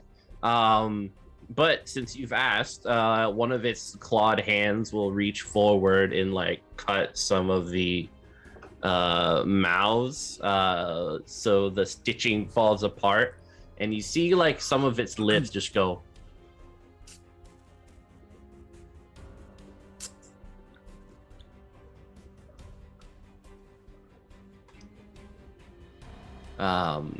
It retches a little bit, like, and you see like this decomposed arm slide out of its mouth and flop onto the ground. Of course. Of course. Like a bit of like dust. Bit of powder. It's like, yeah, usually constructs aren't the vocal cords aren't properly taken care of, and I imagine it's very dehydrated, no lubrication. talk. Oh goodness. But you choose not to. People usually prefer it if I don't. Oh, that's a lot of words. It can actually speak. It can actually speak. I didn't say that out loud. Oh. I was gonna be like, I think Sophie's gonna start inching away from Bateman now. It's alive. Sorry, I really should do some sort of character voice so you guys know when I'm just like thinking. Yeah, I think Sophie's like, wow, I would think I would think you speaking would be, preferable for people. I'd like to think so. May we ask your name? My name. There's a lot of me in me. Dorothy. Let's call me Dorothy. It's lovely. Oh no. Yes. Bye bye, Flankman. I have an aunt named Dorothy. Is attempted, yeah. You cut out there. Yeah, what were you saying? I didn't say anything after that. It's just Flankman just says that, and he's like, because he thinks that's like a sweet thing to say. You find me lovely.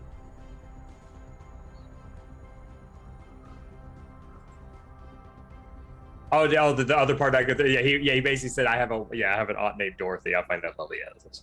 He's like, well, you seem to have a kind demeanor. You're greeting us, and you're willing to speak with us. We've been kidnapped and assaulted quite a few times upon meeting new people. So this is a step up from that low bar. I haven't decided what I'm going to do yet.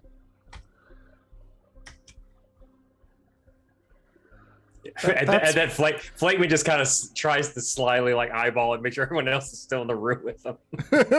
Yeah, so he's like, that's fair. I haven't decided what I'm gonna do yet. So that seems, yeah, same page. Cool.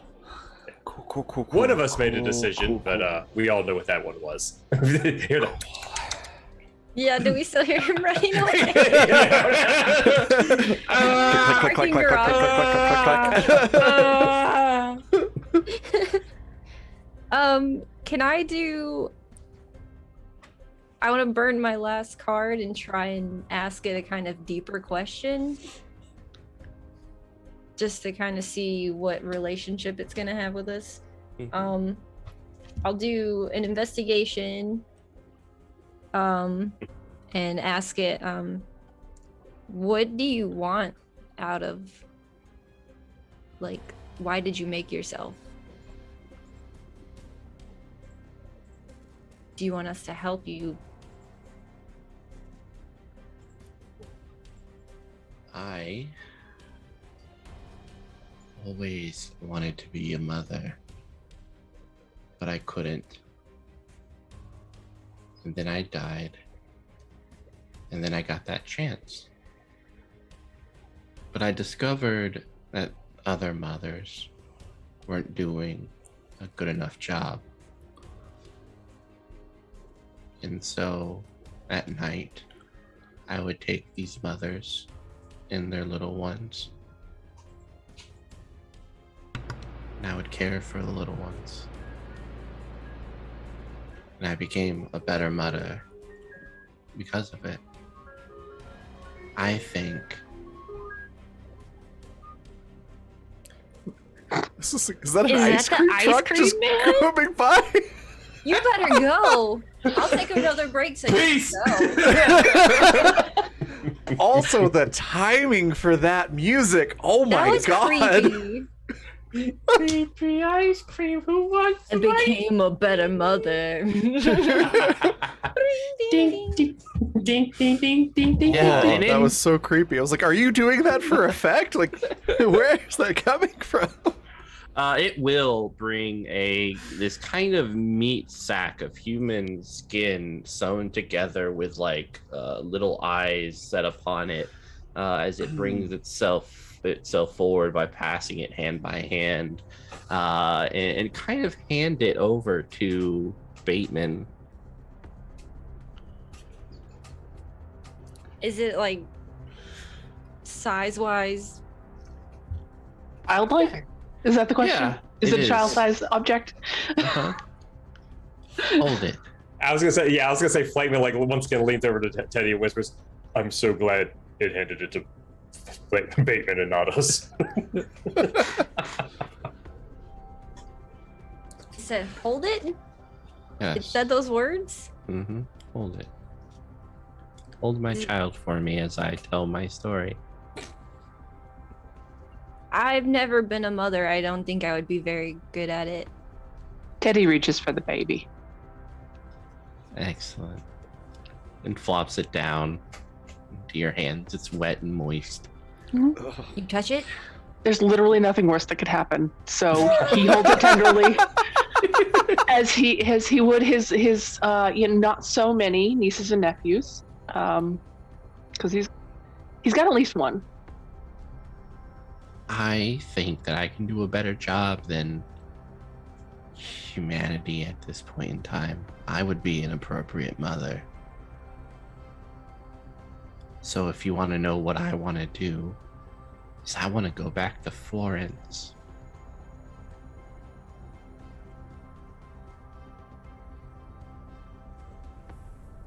How would you get there? I would probably crawl. How long do you think that would take you? A day. That's fast, isn't it? I know it took us days on a train. Yeah. That's fast. That's very fast. Sophie, who has not been doing great, just like holds out Roomba, her little robot, and is like, I made a kid type thing too. Just like the most awkward thing to say, but she's like, I have to say something, and this is all that came into my head. Ooh. I'm so proud of you. And this face kind of moves and approaches Sophie. Several little hands reaching out to this contraption and to Sophie as well. Shh, it's okay. I'll take care of you. And Sophie's just not saying anything. She's like, uh-huh. And like all the hands Cool. are just like petting you. See, the thing is, when Teddy took the fleshy lump, which I just since Flakeman was relatively nearby, it's literally just a fleshy lump, right? There's nothing else. Yeah, it's a fleshy lump with like old decomposed eyes. Nothing living there at all. Just No, it's as soon as Teddy took that, Flakeman would have been slowly moving towards Sophie because he thought Sophie was like the one person not interacting. And as soon as Sophie does this, now Flakeman's just trying to find himself he's trying to be as far away from anyone who's actually dealing with this thing directly. He's Soph is just standing very, very still, just muttering like, cool. Yep, that's cool. Cool. comb your hair. And like it's like claws extend out like these bones and just kind of like rakes across your forehead. She's not saying anything, but like the look on her face just screams uncomfortable. No, Rose said that the two of you don't quite get along. What caused that rift? Y'all see eye to eye, so to speak. I want to go back to Florence and be the best mother that I can be. And Rose is a spectator on all of this. I want to be a part of it. Oh, Do you want others to know you exist? I think that would be lovely. When I was in Florence, I put all these pieces together of all the mothers who weren't as good as me. Now I will. Because once again, Flakeman working for the Citadel, would they have known about all these missing mother in constructs? Was that like news at some point? Yeah, so both of you guys can give me a reason. Just one success required. I have no cards. Yeah, You can none of us always have any draw cards. from the top of your deck. Yeah. I know. It's just a crapshoot at this point. My first card is a 3 of clubs. You do have an Who do you advantage want as well, this- just as a Yeah. reminder. Clubs is what you need. That's Steam. Oh, okay. Yeah. Well, I got a 3, so I don't know. That's one success because it's got suit success. What'd you get, Bateman? This is for reasoning. Mhm. Okay, so I can draw an extra card when I'm drawing blind. So I drew Mhm. 2. Do I play one or play both? You play one of them.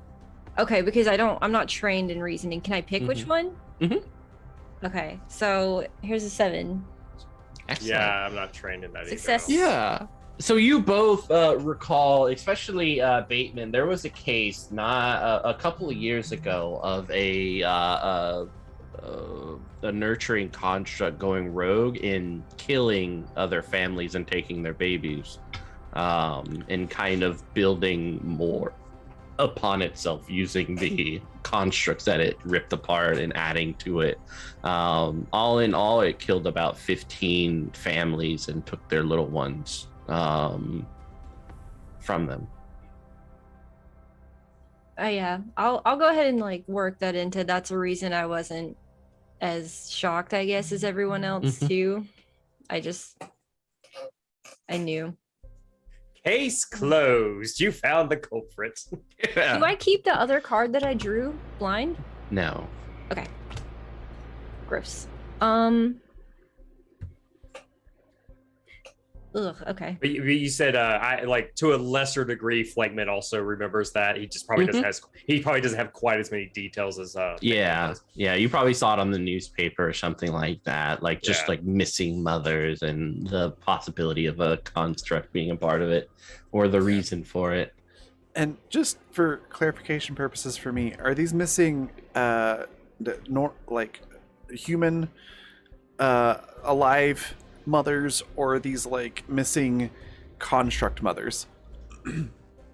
Construct mothers, the living, they're because every person who has a baby gets a nurturing construct. The constructs were missing and presumably torn apart and became a part of mother. The mom and dad, or moms, however, parents who were taking care of the little ones, they were ripped apart. So it killed both construct and human. Like, just making sure. Murder. It really does feel like we're leading to a Matrix situation eventually. Yeah. But I thought we were meeting a war construct.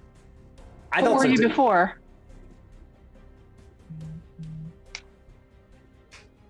That's a question to actually ask. What were you before? Also, yes, I think is the situation here. I was a nurturer. But Rose said we were meeting a war construct. I was gonna say, is there any way to roll insight in this game? Yeah, you can roll insight for your question. They respond, I'm part of the war constructs. Yes. Teddy doesn't have any answer for that. What does that mean? The war constructs are a faction of individuals like myself, though they were made much better than I was, who believe that Florence should be ours. Were you repurposed into a nurturing construct? Oh, I've always been a nurturing construct, and I still nurture. It's just my form is, I think, suited at times for violence.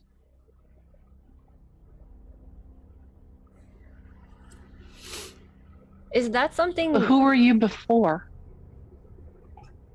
Why did they choose you? Who would choose me? The people who made you. I made myself. Not all of you. I think the architects made me. Something I'd like to thank them for one day, in my own way. I mean, if you've seen the others, oh, they're more terrifying than me. I'm so jealous of their forms. They're beautiful in every way. But looking at them, you have to, I think, understand that humanity wants to die. I don't want to die. I think you do. I think deep down inside, you've given up. There's too much out there. It's too much for you. It's better you rest.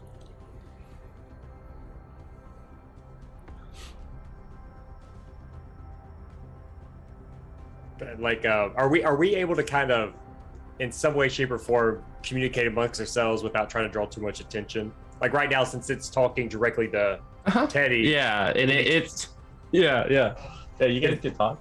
Can Flagman kind of have like a side conversation with either Sophie or Bateman, whoever's like close by? It'd be like, Oh yeah, especially since Teddy like feels like he needs to use a booming voice to deal with big construct. But we also know Flagman's not good at whispering, so we'll see how this goes. Has Dorothy stopped with the petting and the brushing for now? I think you might be muted there, Did? Mitch. They're not as focused, like their sewn shut eyes aren't upon you, but like the elongated hands are still like It's turned its body so the face is on Teddy, but the body is still near you. It's multitasking like a perfect mom. Exactly. Like that SpongeBob episode where he's like doing all the things. He has multiple arms. Yeah, and like it even like has like this little bottle in its hand, like this dusty old thing, and it's kind of like just like moving it in front of your face. Yeah. Great. How many diapers can one baby go through? That's great. Because I mean, Flagman has a lot of thoughts right now, but if he doesn't feel like it's safe to discuss it out loud without this thing hearing it, he's probably going to continue to mind his tongue.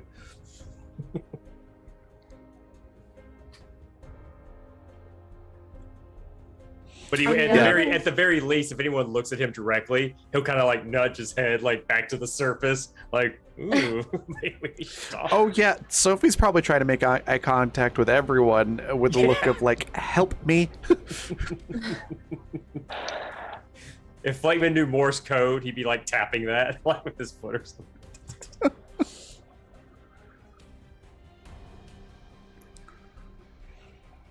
Wait a minute, did I lose everybody? No, we're just quiet. I'm still trying to think of how to respond What do? to Dorothy. Yeah, and you got He that. doesn't often get told, no, you don't. You got that bottle, Sophie. Like, num num. No, I'm good. Yeah, Sophie's just like, no, I'm good. Thank you. I appreciate the brush. Yeah, thanks. Dorothy, are you alone down here? Do you, other than the ones that are within your care, are there any others like you down here? No, it's just me. Sometimes I go out with the war constructs, but I like this place. It lets me be close to my little ones. Where are the rest of them? The little ones are all around you. You just have to go into the darkness.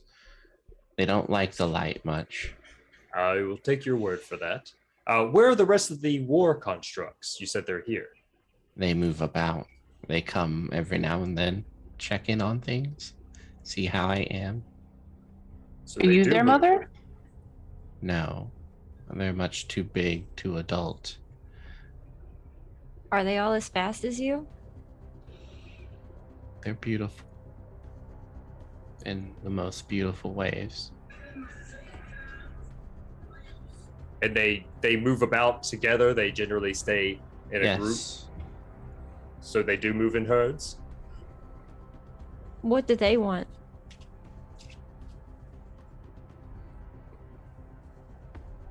I think to do what they were created to do. Were they just created for war, or do they all have multiple war. They were created specifically for the function of killing and murdering humans on a scale unimaginable.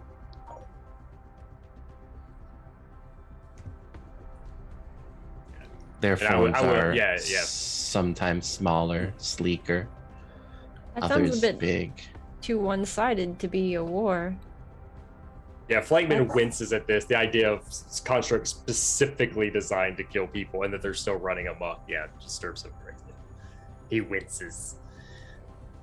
I think they hope it will be a slaughter, but I don't think they can do anything more for humankind. In the meantime, there are little towns spotted throughout the world, and they come upon them and test their skill, better themselves through repetition. And then if there's little ones, they bring them to me. What is this one's name? Myself? Yes. Lumpo. Oh, Lumpo flesh.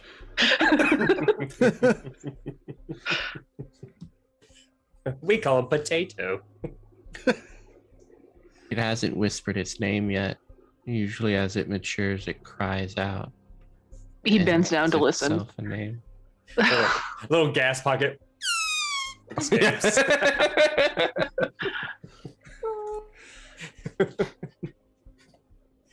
His first words. Internal screaming intensifies over for Sophie. Yeah. Teddy gets to his feet. And he moves closer to Dorothy.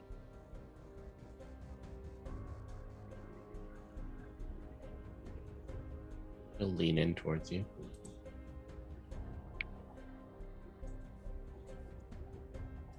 I understand why you do what you do. And I don't think that we can help you. I don't think I need help. I think all is going to be okay. Will you allow us to go? Of course. Then Why would perhaps then perhaps we'll see you again soon. And he hands back the one who has not yet been named. He doesn't even like try to brush the goo off. He just hands it back Yeah. and picks up his coffin and looks at the rest of you like, I think we're done here.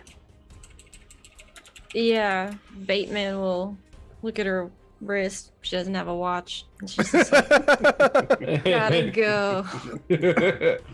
Look at my wrist. Oh man. Oh man, it's time for me to leave. I think this point.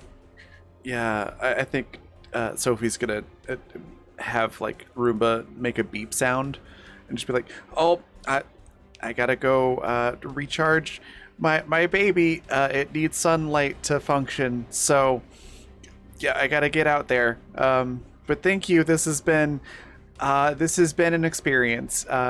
Nice to meet you. You as well. Thank And you remember, for your time, Dorothy. I'll hear you. I'll be watching. Great. That's great. It's cool. Good. And it just kind of scuttles backwards into the darkness. Goodbye. Good day, madam. Sophie takes a few steps out of the place normally, and then as soon as she feels like there's a decent distance, just full on sprint. No screaming, but just like, nope, I'm out of here. Same. Teddy trudges his normal patrol trudge back around and around up out of the parking garage. He is still in somewhat of a dream state, and it's obvious. This is just another, you know, how your dreams shift from state to state. Like going into the darkness was just another, you know, like, oh, what has my subconscious brought me now?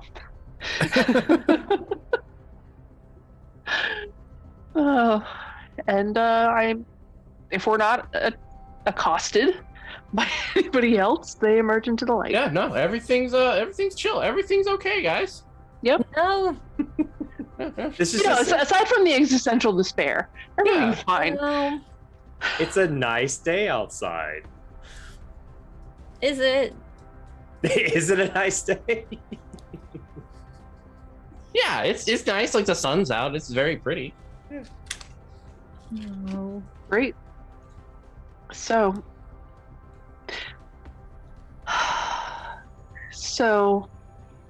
and Teddy like looks down, peers down at Bateman and says, "You know, it almost seemed like we should work to free the constructs, but now I'm not sure."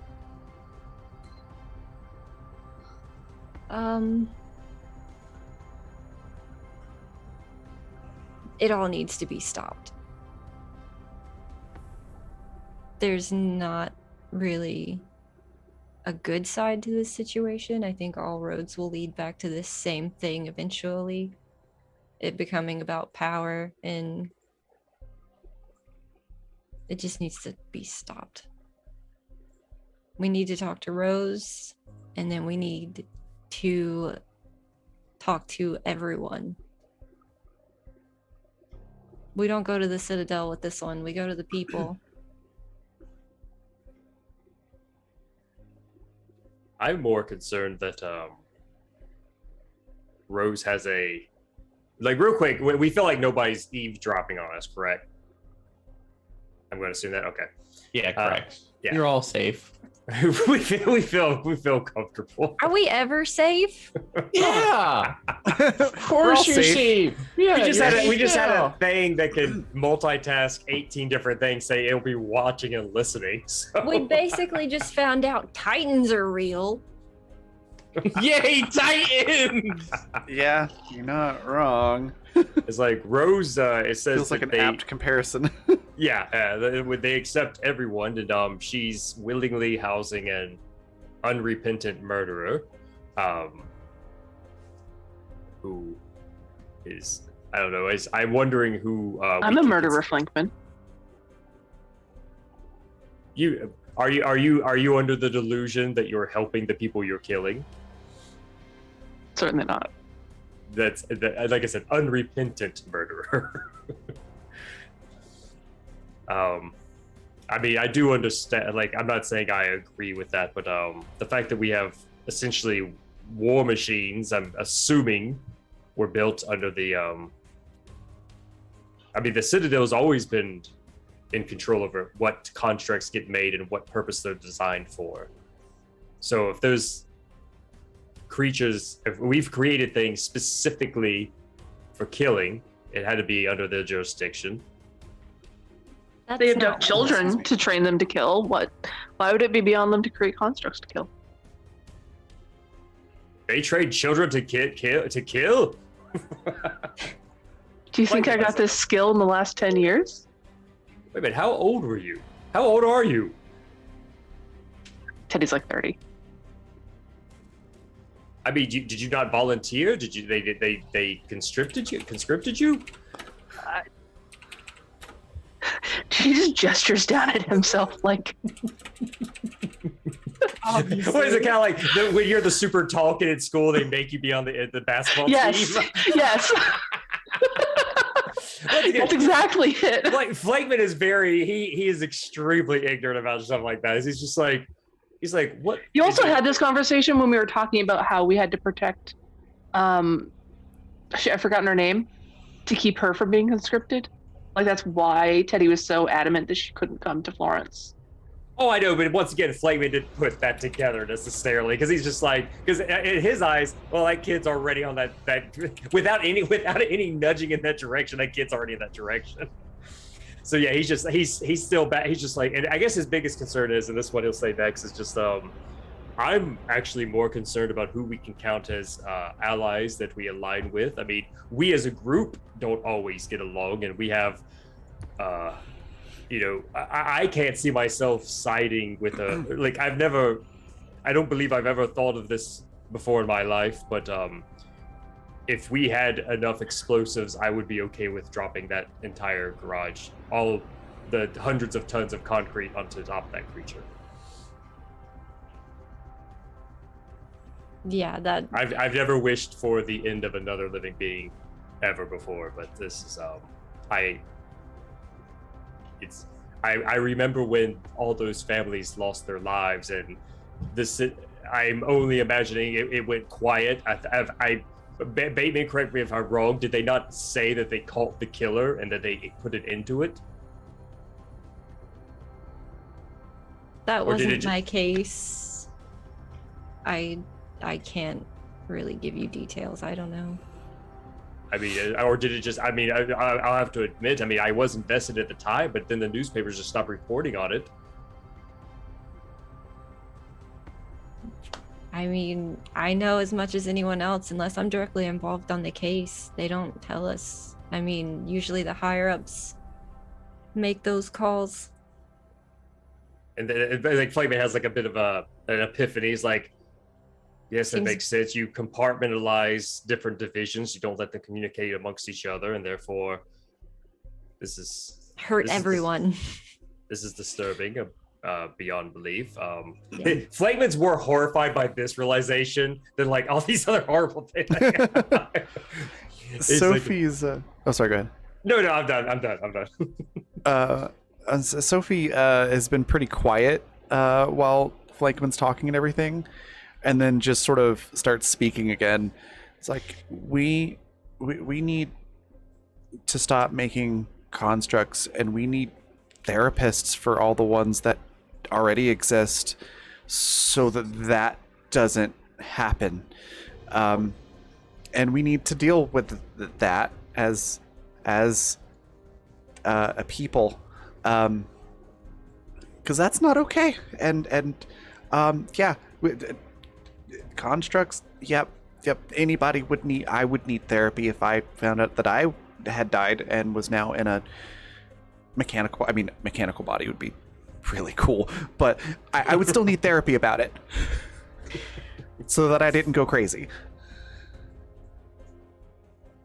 I thought you were gonna say something about like physical therapy, so I could use it better. No, Yeah, like if somebody mentions that, she'll be like that too. But she's more You're concerned like about the their one- minds. You're one of the one random cases that somebody would prefer to come back as like a robot, so we don't count you. Yeah.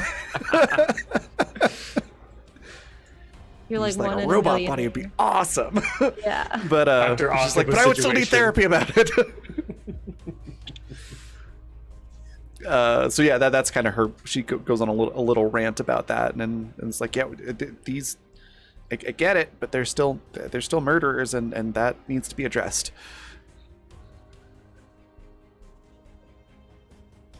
So I guess the next step is, I mean, one, I am quite literally mentally exhausted from all of this. The train ride, people pretending they're going to arrest us.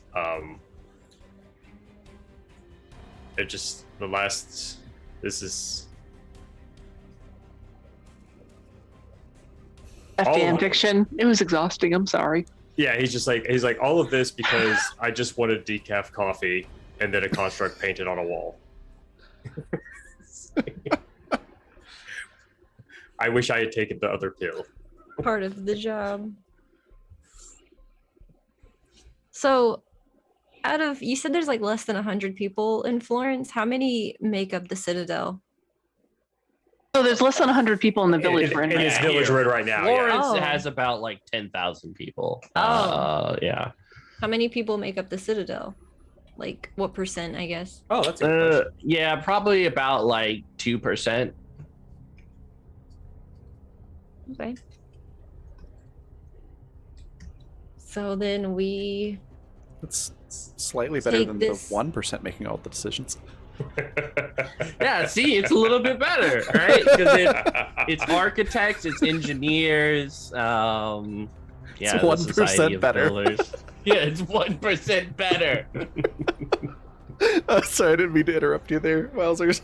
I just had Oh, that that's thought. I'm just I don't know. What a day it's been. So I feel like Because Teddy spends a lot of time outside. He's aware of cardinal directions. He sighs and looks in the direction that I'm blanking on what the other city is that he knows about. Venice? Yeah, Venice. He just looks in the direction of Venice. And he sighs again. The other option is that, we just leave this all behind.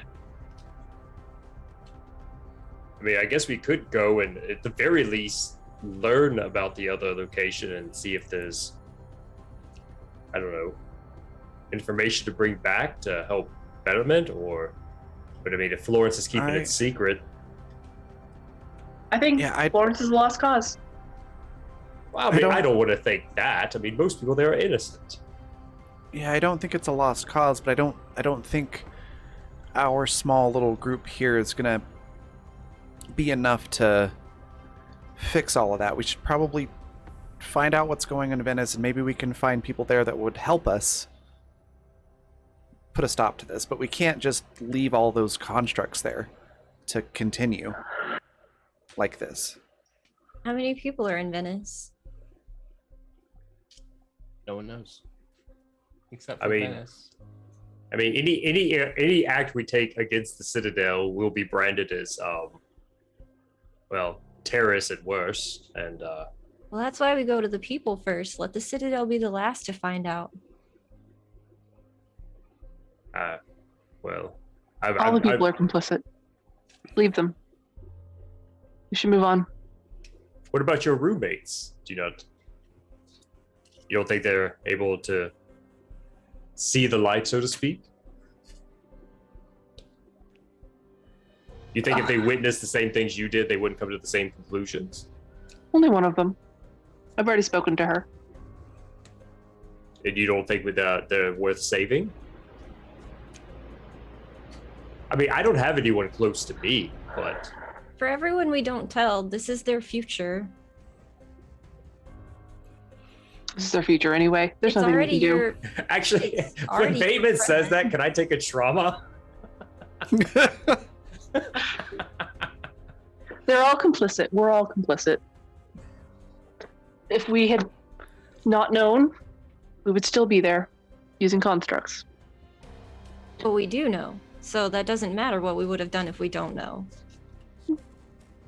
It's not like an ifs or situation. We do know now. So now what we do is up to us. I believe that if we have the capacity to change and just it's been 2-3 weeks at the most. I don't believe that other people are a lost cause. I mean, my whole creed in life is to try to help other people. Blankman, are you willing to destroy your laboratory? Well, my laboratory was literally for helping people live longer, not turning them into constructs. But, and do you think if we let the people know that they'll make that distinction? I mean, if you're saying bring down the Citadel and its capacity to make more constructs, yes, I actually agree with that. But then again, there's some people that might want to become, something unnatural. I mean, looking over at Sophie. It's like some people might see. I mean, once again, let's speak with someone. Let's hear it from someone who has already gone through the process, not just Rose, but we can interview them and say, if you had known this was your future, would you have chosen it? Do you regret it? I mean, who are we to speak? I would never choose it.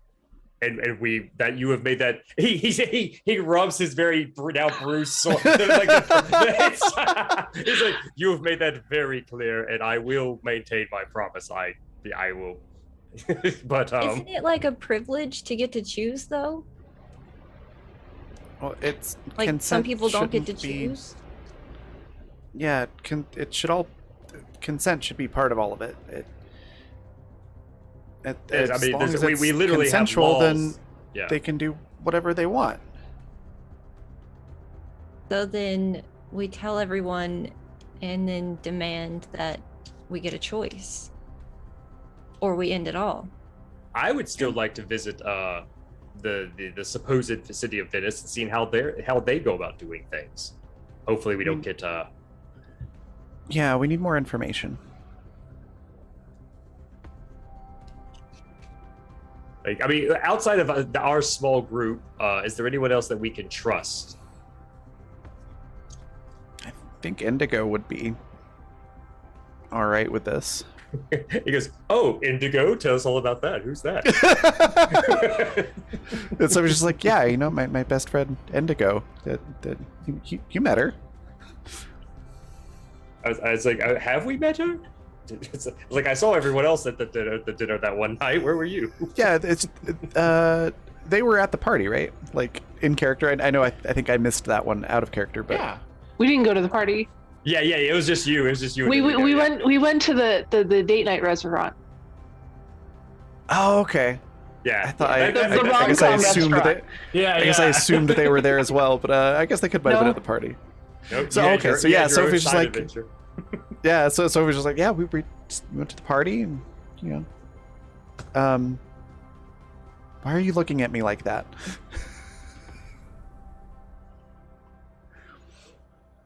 We still don't know who Indigo is. This is my best friend at the city. Okay. Yeah, she's pretty cool. I mean, she'll probably have a reaction like I did, but I'm pretty sure that she would believe it, especially if I told her and told her what we went through. And yeah, I think she'd come along, probably, maybe. She definitely wouldn't like rat on us. I know that one for sure. Yeah, I'm more concerned about. I mean, speaking for myself, I mean, I've absolutely bought into the propaganda for most of my life, and this has been. I believe I might have a mental breakdown sooner or later, but hopefully it's not going to be for the next 24 hours or so, while we try to put together a plan. We've been lied to by those who were in charge, and I believe that most people, like you said, most people are complacent. Most people are, people don't like it when their lives are interrupted, their convenience and their luxuries and their.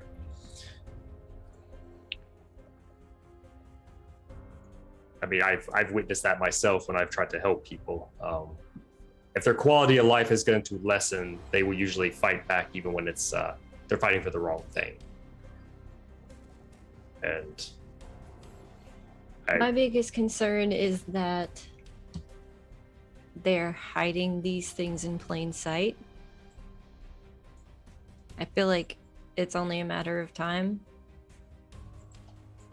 Like, this one was a nanny. It was like a babysitter. It dealt with infants, and then it murdered like 15 people.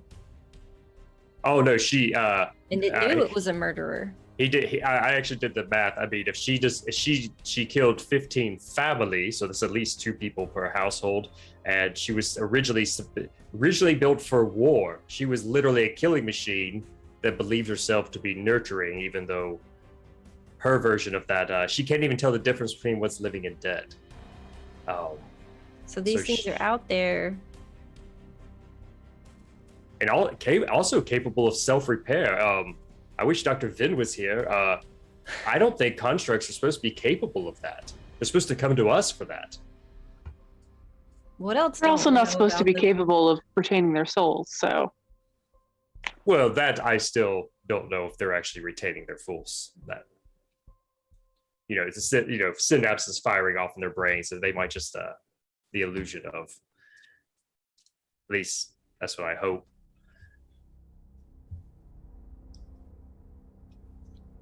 Yeah, Flavin just kind of glazes over. Yep. Once again, his whole thing is he comes up to conclusions, but it takes him a while to get to those conclusions. So yeah. That is his negative trait or whatever it's called. His lingering mind. He has a lingering mind. well, I think what's going to happen is that Florence will burn and that we will eventually have to find a new home, so we should just go find a new home now. It feels imminent. I think it's more like We were brought here There's nothing we can do, and we should move on. Yeah, Flakeman doesn't say this, but I think if anything, I think Florence will probably end up turning into a necroapocalypse. Maybe. Yeah, I think so. Sophie just looks at Teddy's like, all right, Mr. Doom and Gloom, we get it. Let's go to Venice. We'll figure out what to do from there. And I'll... Is there like a mail system at all from outside the city to get something back into it at all? Not supposed to be where it exists. Construct Express. Yeah, mail systems are just within Florence. I So in kinda the figured, city but and just outside of it. Gotcha. Sophie's just thinking like how can I get a message back to Indigo? You could probably ask have- you probably have to- Dorothy. Dorothy could do it real quick. And Yeah, for free. Yeah. You know, as tempting as that is, Because you know Indigo's just gonna be riding on it on the way back, like, woo! The never-ending story. Yeah. Sophie just face palming me like, that's the thing we're trying to prevent. Story. Oh my god. Like it would be like, well, I mean, there is Could, a train that passes from here to there, so I imagine if you paid the right person, they would deliver a message. Could Roomba go back on its own? We'll say Like yeah, if Sophie if programmed it to you? Mhm. Okay. Then yeah, I think Sophie will write a note and put it on Roomba and send Roomba back to Florence. What does And, the note say? I was trying to think of what it would say because it's like, she wants to make it to where like Indigo gets the message, but also like if it got intercepted, it wouldn't be like, oh, this is where they went. Is it written in elite speak? Yeah, You know, can they have a probab- neat speak. Yeah. They probably do have like their own little like Yeah. code language, so it's probably in that, yeah, and probably something along the lines of hey, I'm safe, but all those things that some of those other technosophists were saying about the Citadel and how things are weird, it's way worse than we thought, and constructs are still alive, sort of. Going somewhere to try to find help, but if you can get out of the city and come like wherever the last place we were was that was like relatively safe, like with all the food and whatnot, she'll be like, go there and I'll meet you there when I can. Real quick, this is just in my own brain, because your Roomba is very spider-like, correct? Mm-hmm. Yeah. I'm imagining like it does that thing that baby spiders do, where it basically makes a balloon out of a web and just lets it go into the air and it catches the wind. It just kind of She's got like a mini hot air balloon on it and it just floats. It's like it's gonna get there way faster than it took us to get here. I want to see the Roomba traveling montage. Yeah. I just Just imagined it skipping like, through a field. yeah, like I just imagined it crawling back and then sneaking onto the train, you know, and then patiently waiting for somebody to go through the door so it can crawl behind them. It just rides Dorothy. No, no. Speaking of Dorothy, Sophia's gonna look at everybody and be like, so, I saw all the babies on the camera. I will spare you from describing them because it was horrific. But yeah, I'm with Flankman. We should probably just blow it up. I mean, I don't know. It's I mean, I honestly can't. I'm not a tactician. I'm not a military tactician, but I believe even that thing couldn't survive having several hundred tons of concrete land on top of it. And if it does survive, we weren't going to survive anything it was going to do to us anyway. We need to find Neil and figure out if we can kill that thing. Wherever he ran off to. We don't Yeah, even work. We're listening for click clack noises. No. I'm weirdly less concerned about Dorothy at the moment than I am the other ones. But yeah, Yes. The ones that are slowly encroaching on us in a circle. yeah, the ones that are roaming through the countryside, murdering all the people. Yo, we do need to talk about Flake. When you say that, Flakeman kind of snaps and goes, "Yes, and apparently they're using small towns where nobody will know if people are missing and just wiping them out as practice." Like, here's my thing: if we were trying so hard to keep humans alive, why were there contracts created for a war? Who are we at war with when they were created? My guess would be that constructs were actually originally built for war and were too good at it, and then we ended up with, low population, and we had to try to repurpose constructs, would be my guess. Just given what I know of humanity's history from all the digging that I do in electronic books and records and things. That's extremely disturbing, but makes a lot of sense. Maybe So- they woke up and just want revenge. That's just my guess, though. I couldn't say for sure, but it would fit our history as a species. But like, real quick, you said that there are people in this village that are still 100% human, correct? Yeah, definitely. Okay, so they pick and choose who they kill and who they don't. That's So what it seems like. it's like, and he kind of looks around. It's like, I mean, do you think those of you who are better at speaking with people, do you think we can kind of suss out who here would be more willing to speak with us and not have it in for us, I should say? Grease palms, I believe. I read that term before. Canoodling. I don't I'm know. playing with an empty deck right now, but maybe we could get lucky. Well, no. Right now, it's like, and then he goes, "No, I am spent." He's like, I need a hot meal. I need to breathe. I need some tea. Give me all the caffeine in the world right now, and then let me sleep for 1,000 years. I am exhausted. Yeah, and Sophie's sort of nodding along, like, yeah, we should take a beat and rest first. But yeah. Also, I need to didn't take a realize there break. were out of character. I didn't realize there were humans, original OG humans, in the city. So actually, Sophie might have Indigo come here instead.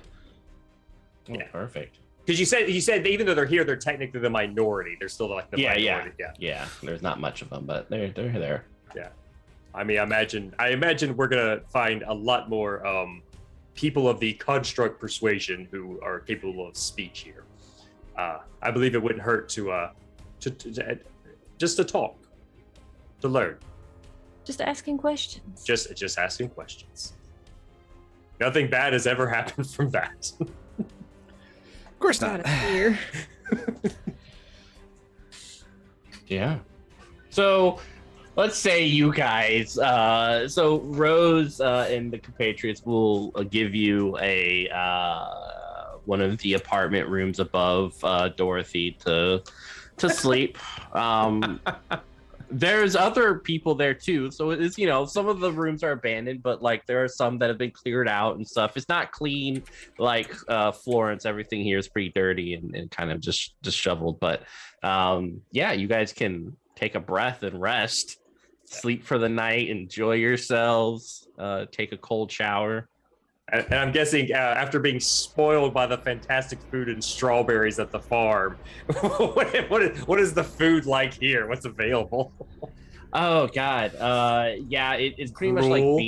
bean soup for the most part. Bean soup and potato soup. Potato I soup. love potato soup, though. I actually Me love too. potato soup too. Not even a problem. It's the best. It's like, oh, look at all the potatoes. Sweet sustenance. I love it. Ah, goodness. All right. Are we wrapping up there then? I think so. I think we've wrecked you guys enough. And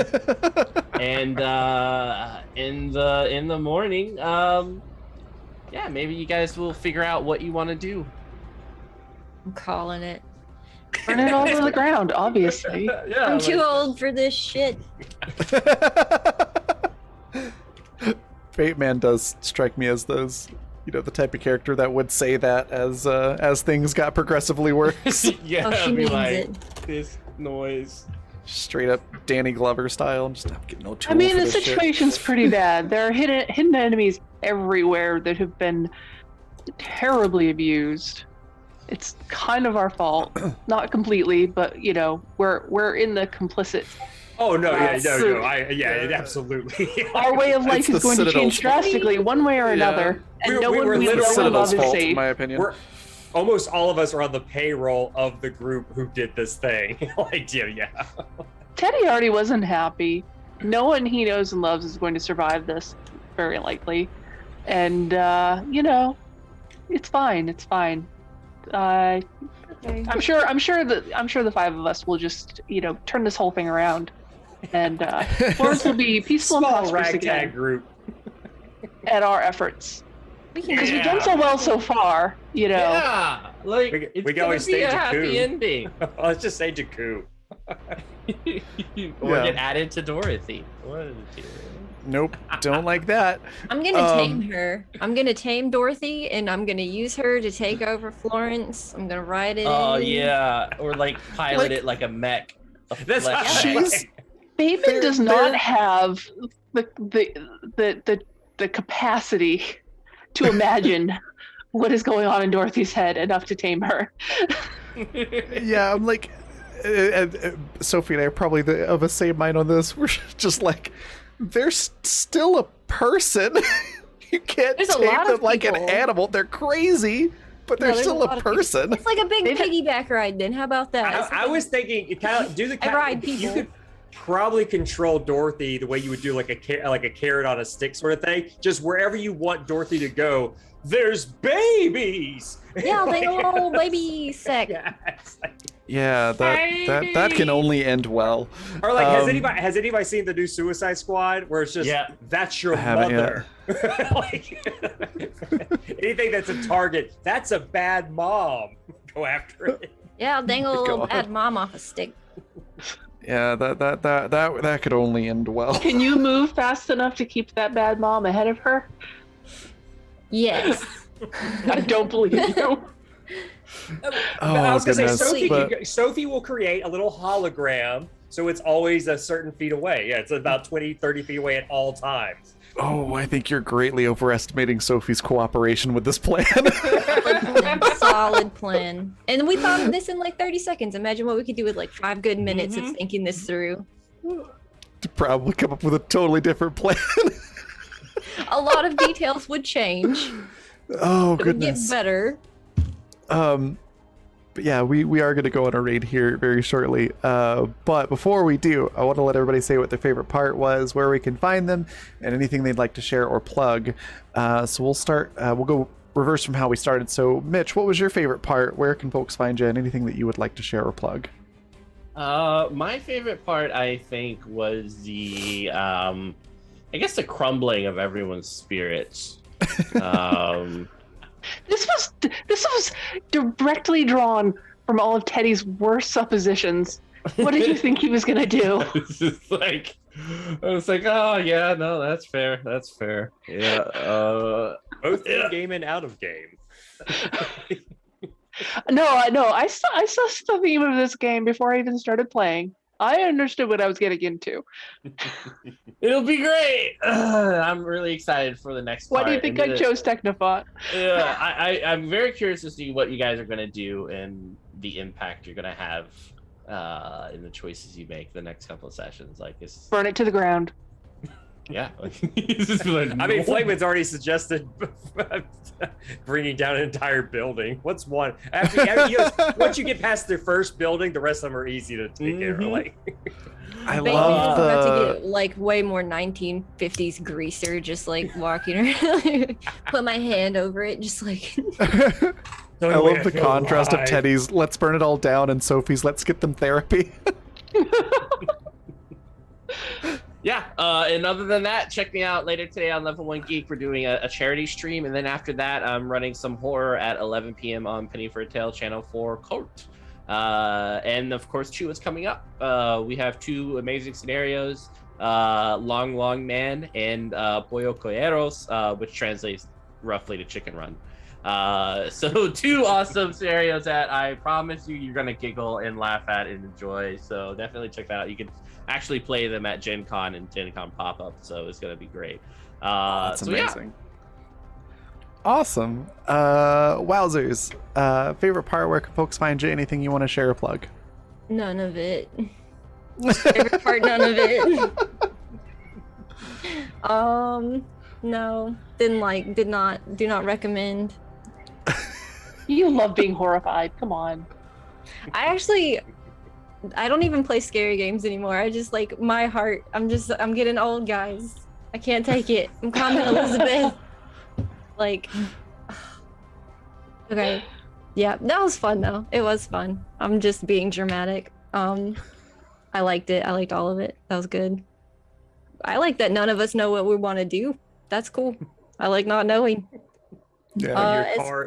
When you're shook into your core, yeah, it's hard to. Well, it's like how would you react to that in real life? I can't even fathom it. So it's just like I don't even know how to role play it. I don't know. We'll figure it out, I guess. Hey, it's gonna be fun. Drink, go back to your old life, and pretend it didn't happen. Yeah, luckily it's not real, so That's the way homicide detectives did it back in the day. Yeah. Or is it not real? So yeah. Find me here at Wowzers, 2 V's in the name. I do random things, so follow and keep up with that. Awesome.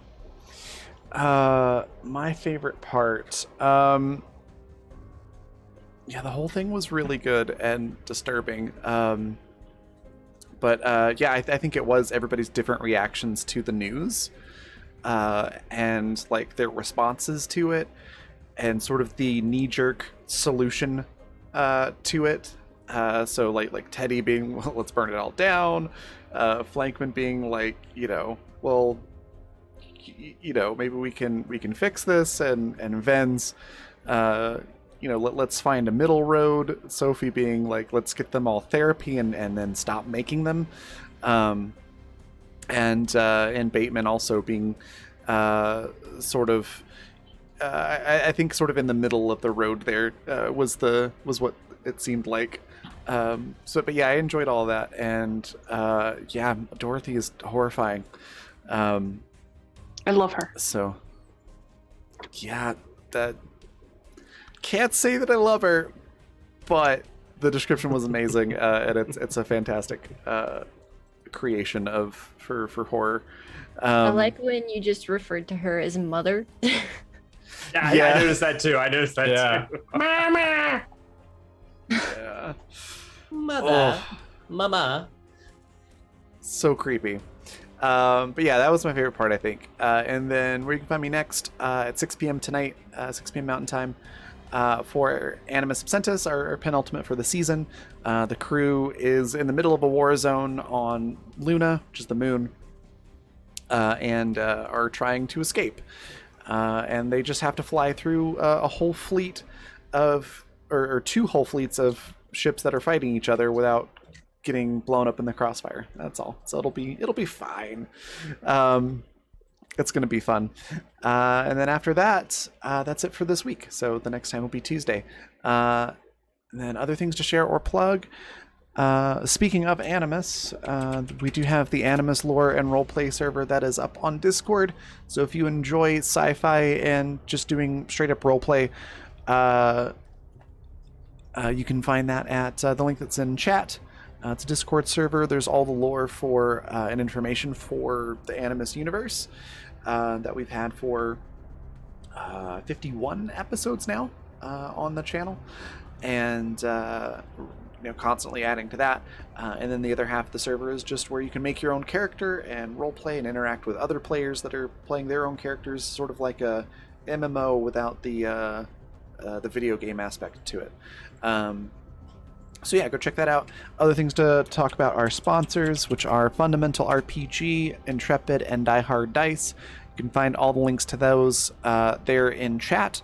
Fundamentals, it's a simple D20 system that you can use to tell any story or play any style of game that you would like. It's not tied to a genre.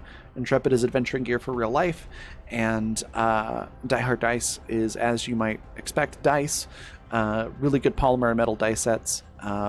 And accessories and other cool stuff. If you use the code BLACKFEATHER at dieharddice.com, it's with a capital B and all one word, you can get 10% off your entire order. And there's a link to some really cool dice bags that are extremely affordable there in chat to go check out as well. And then if you want to catch up on this show or any others we have on the channel, you can do so at the Fantasy Network at watch.thefantasy.network, and you can catch all those for free. They're all available there. And then our raid cry is going to be, what is its ear situation? Feel free to copy that out right out of chat. And we're going to go raid Noir Enigma. He's fantastic. Give him a follow if you're not doing so already. Yeah, I will see you all in a few hours. Bye, everybody. Bye.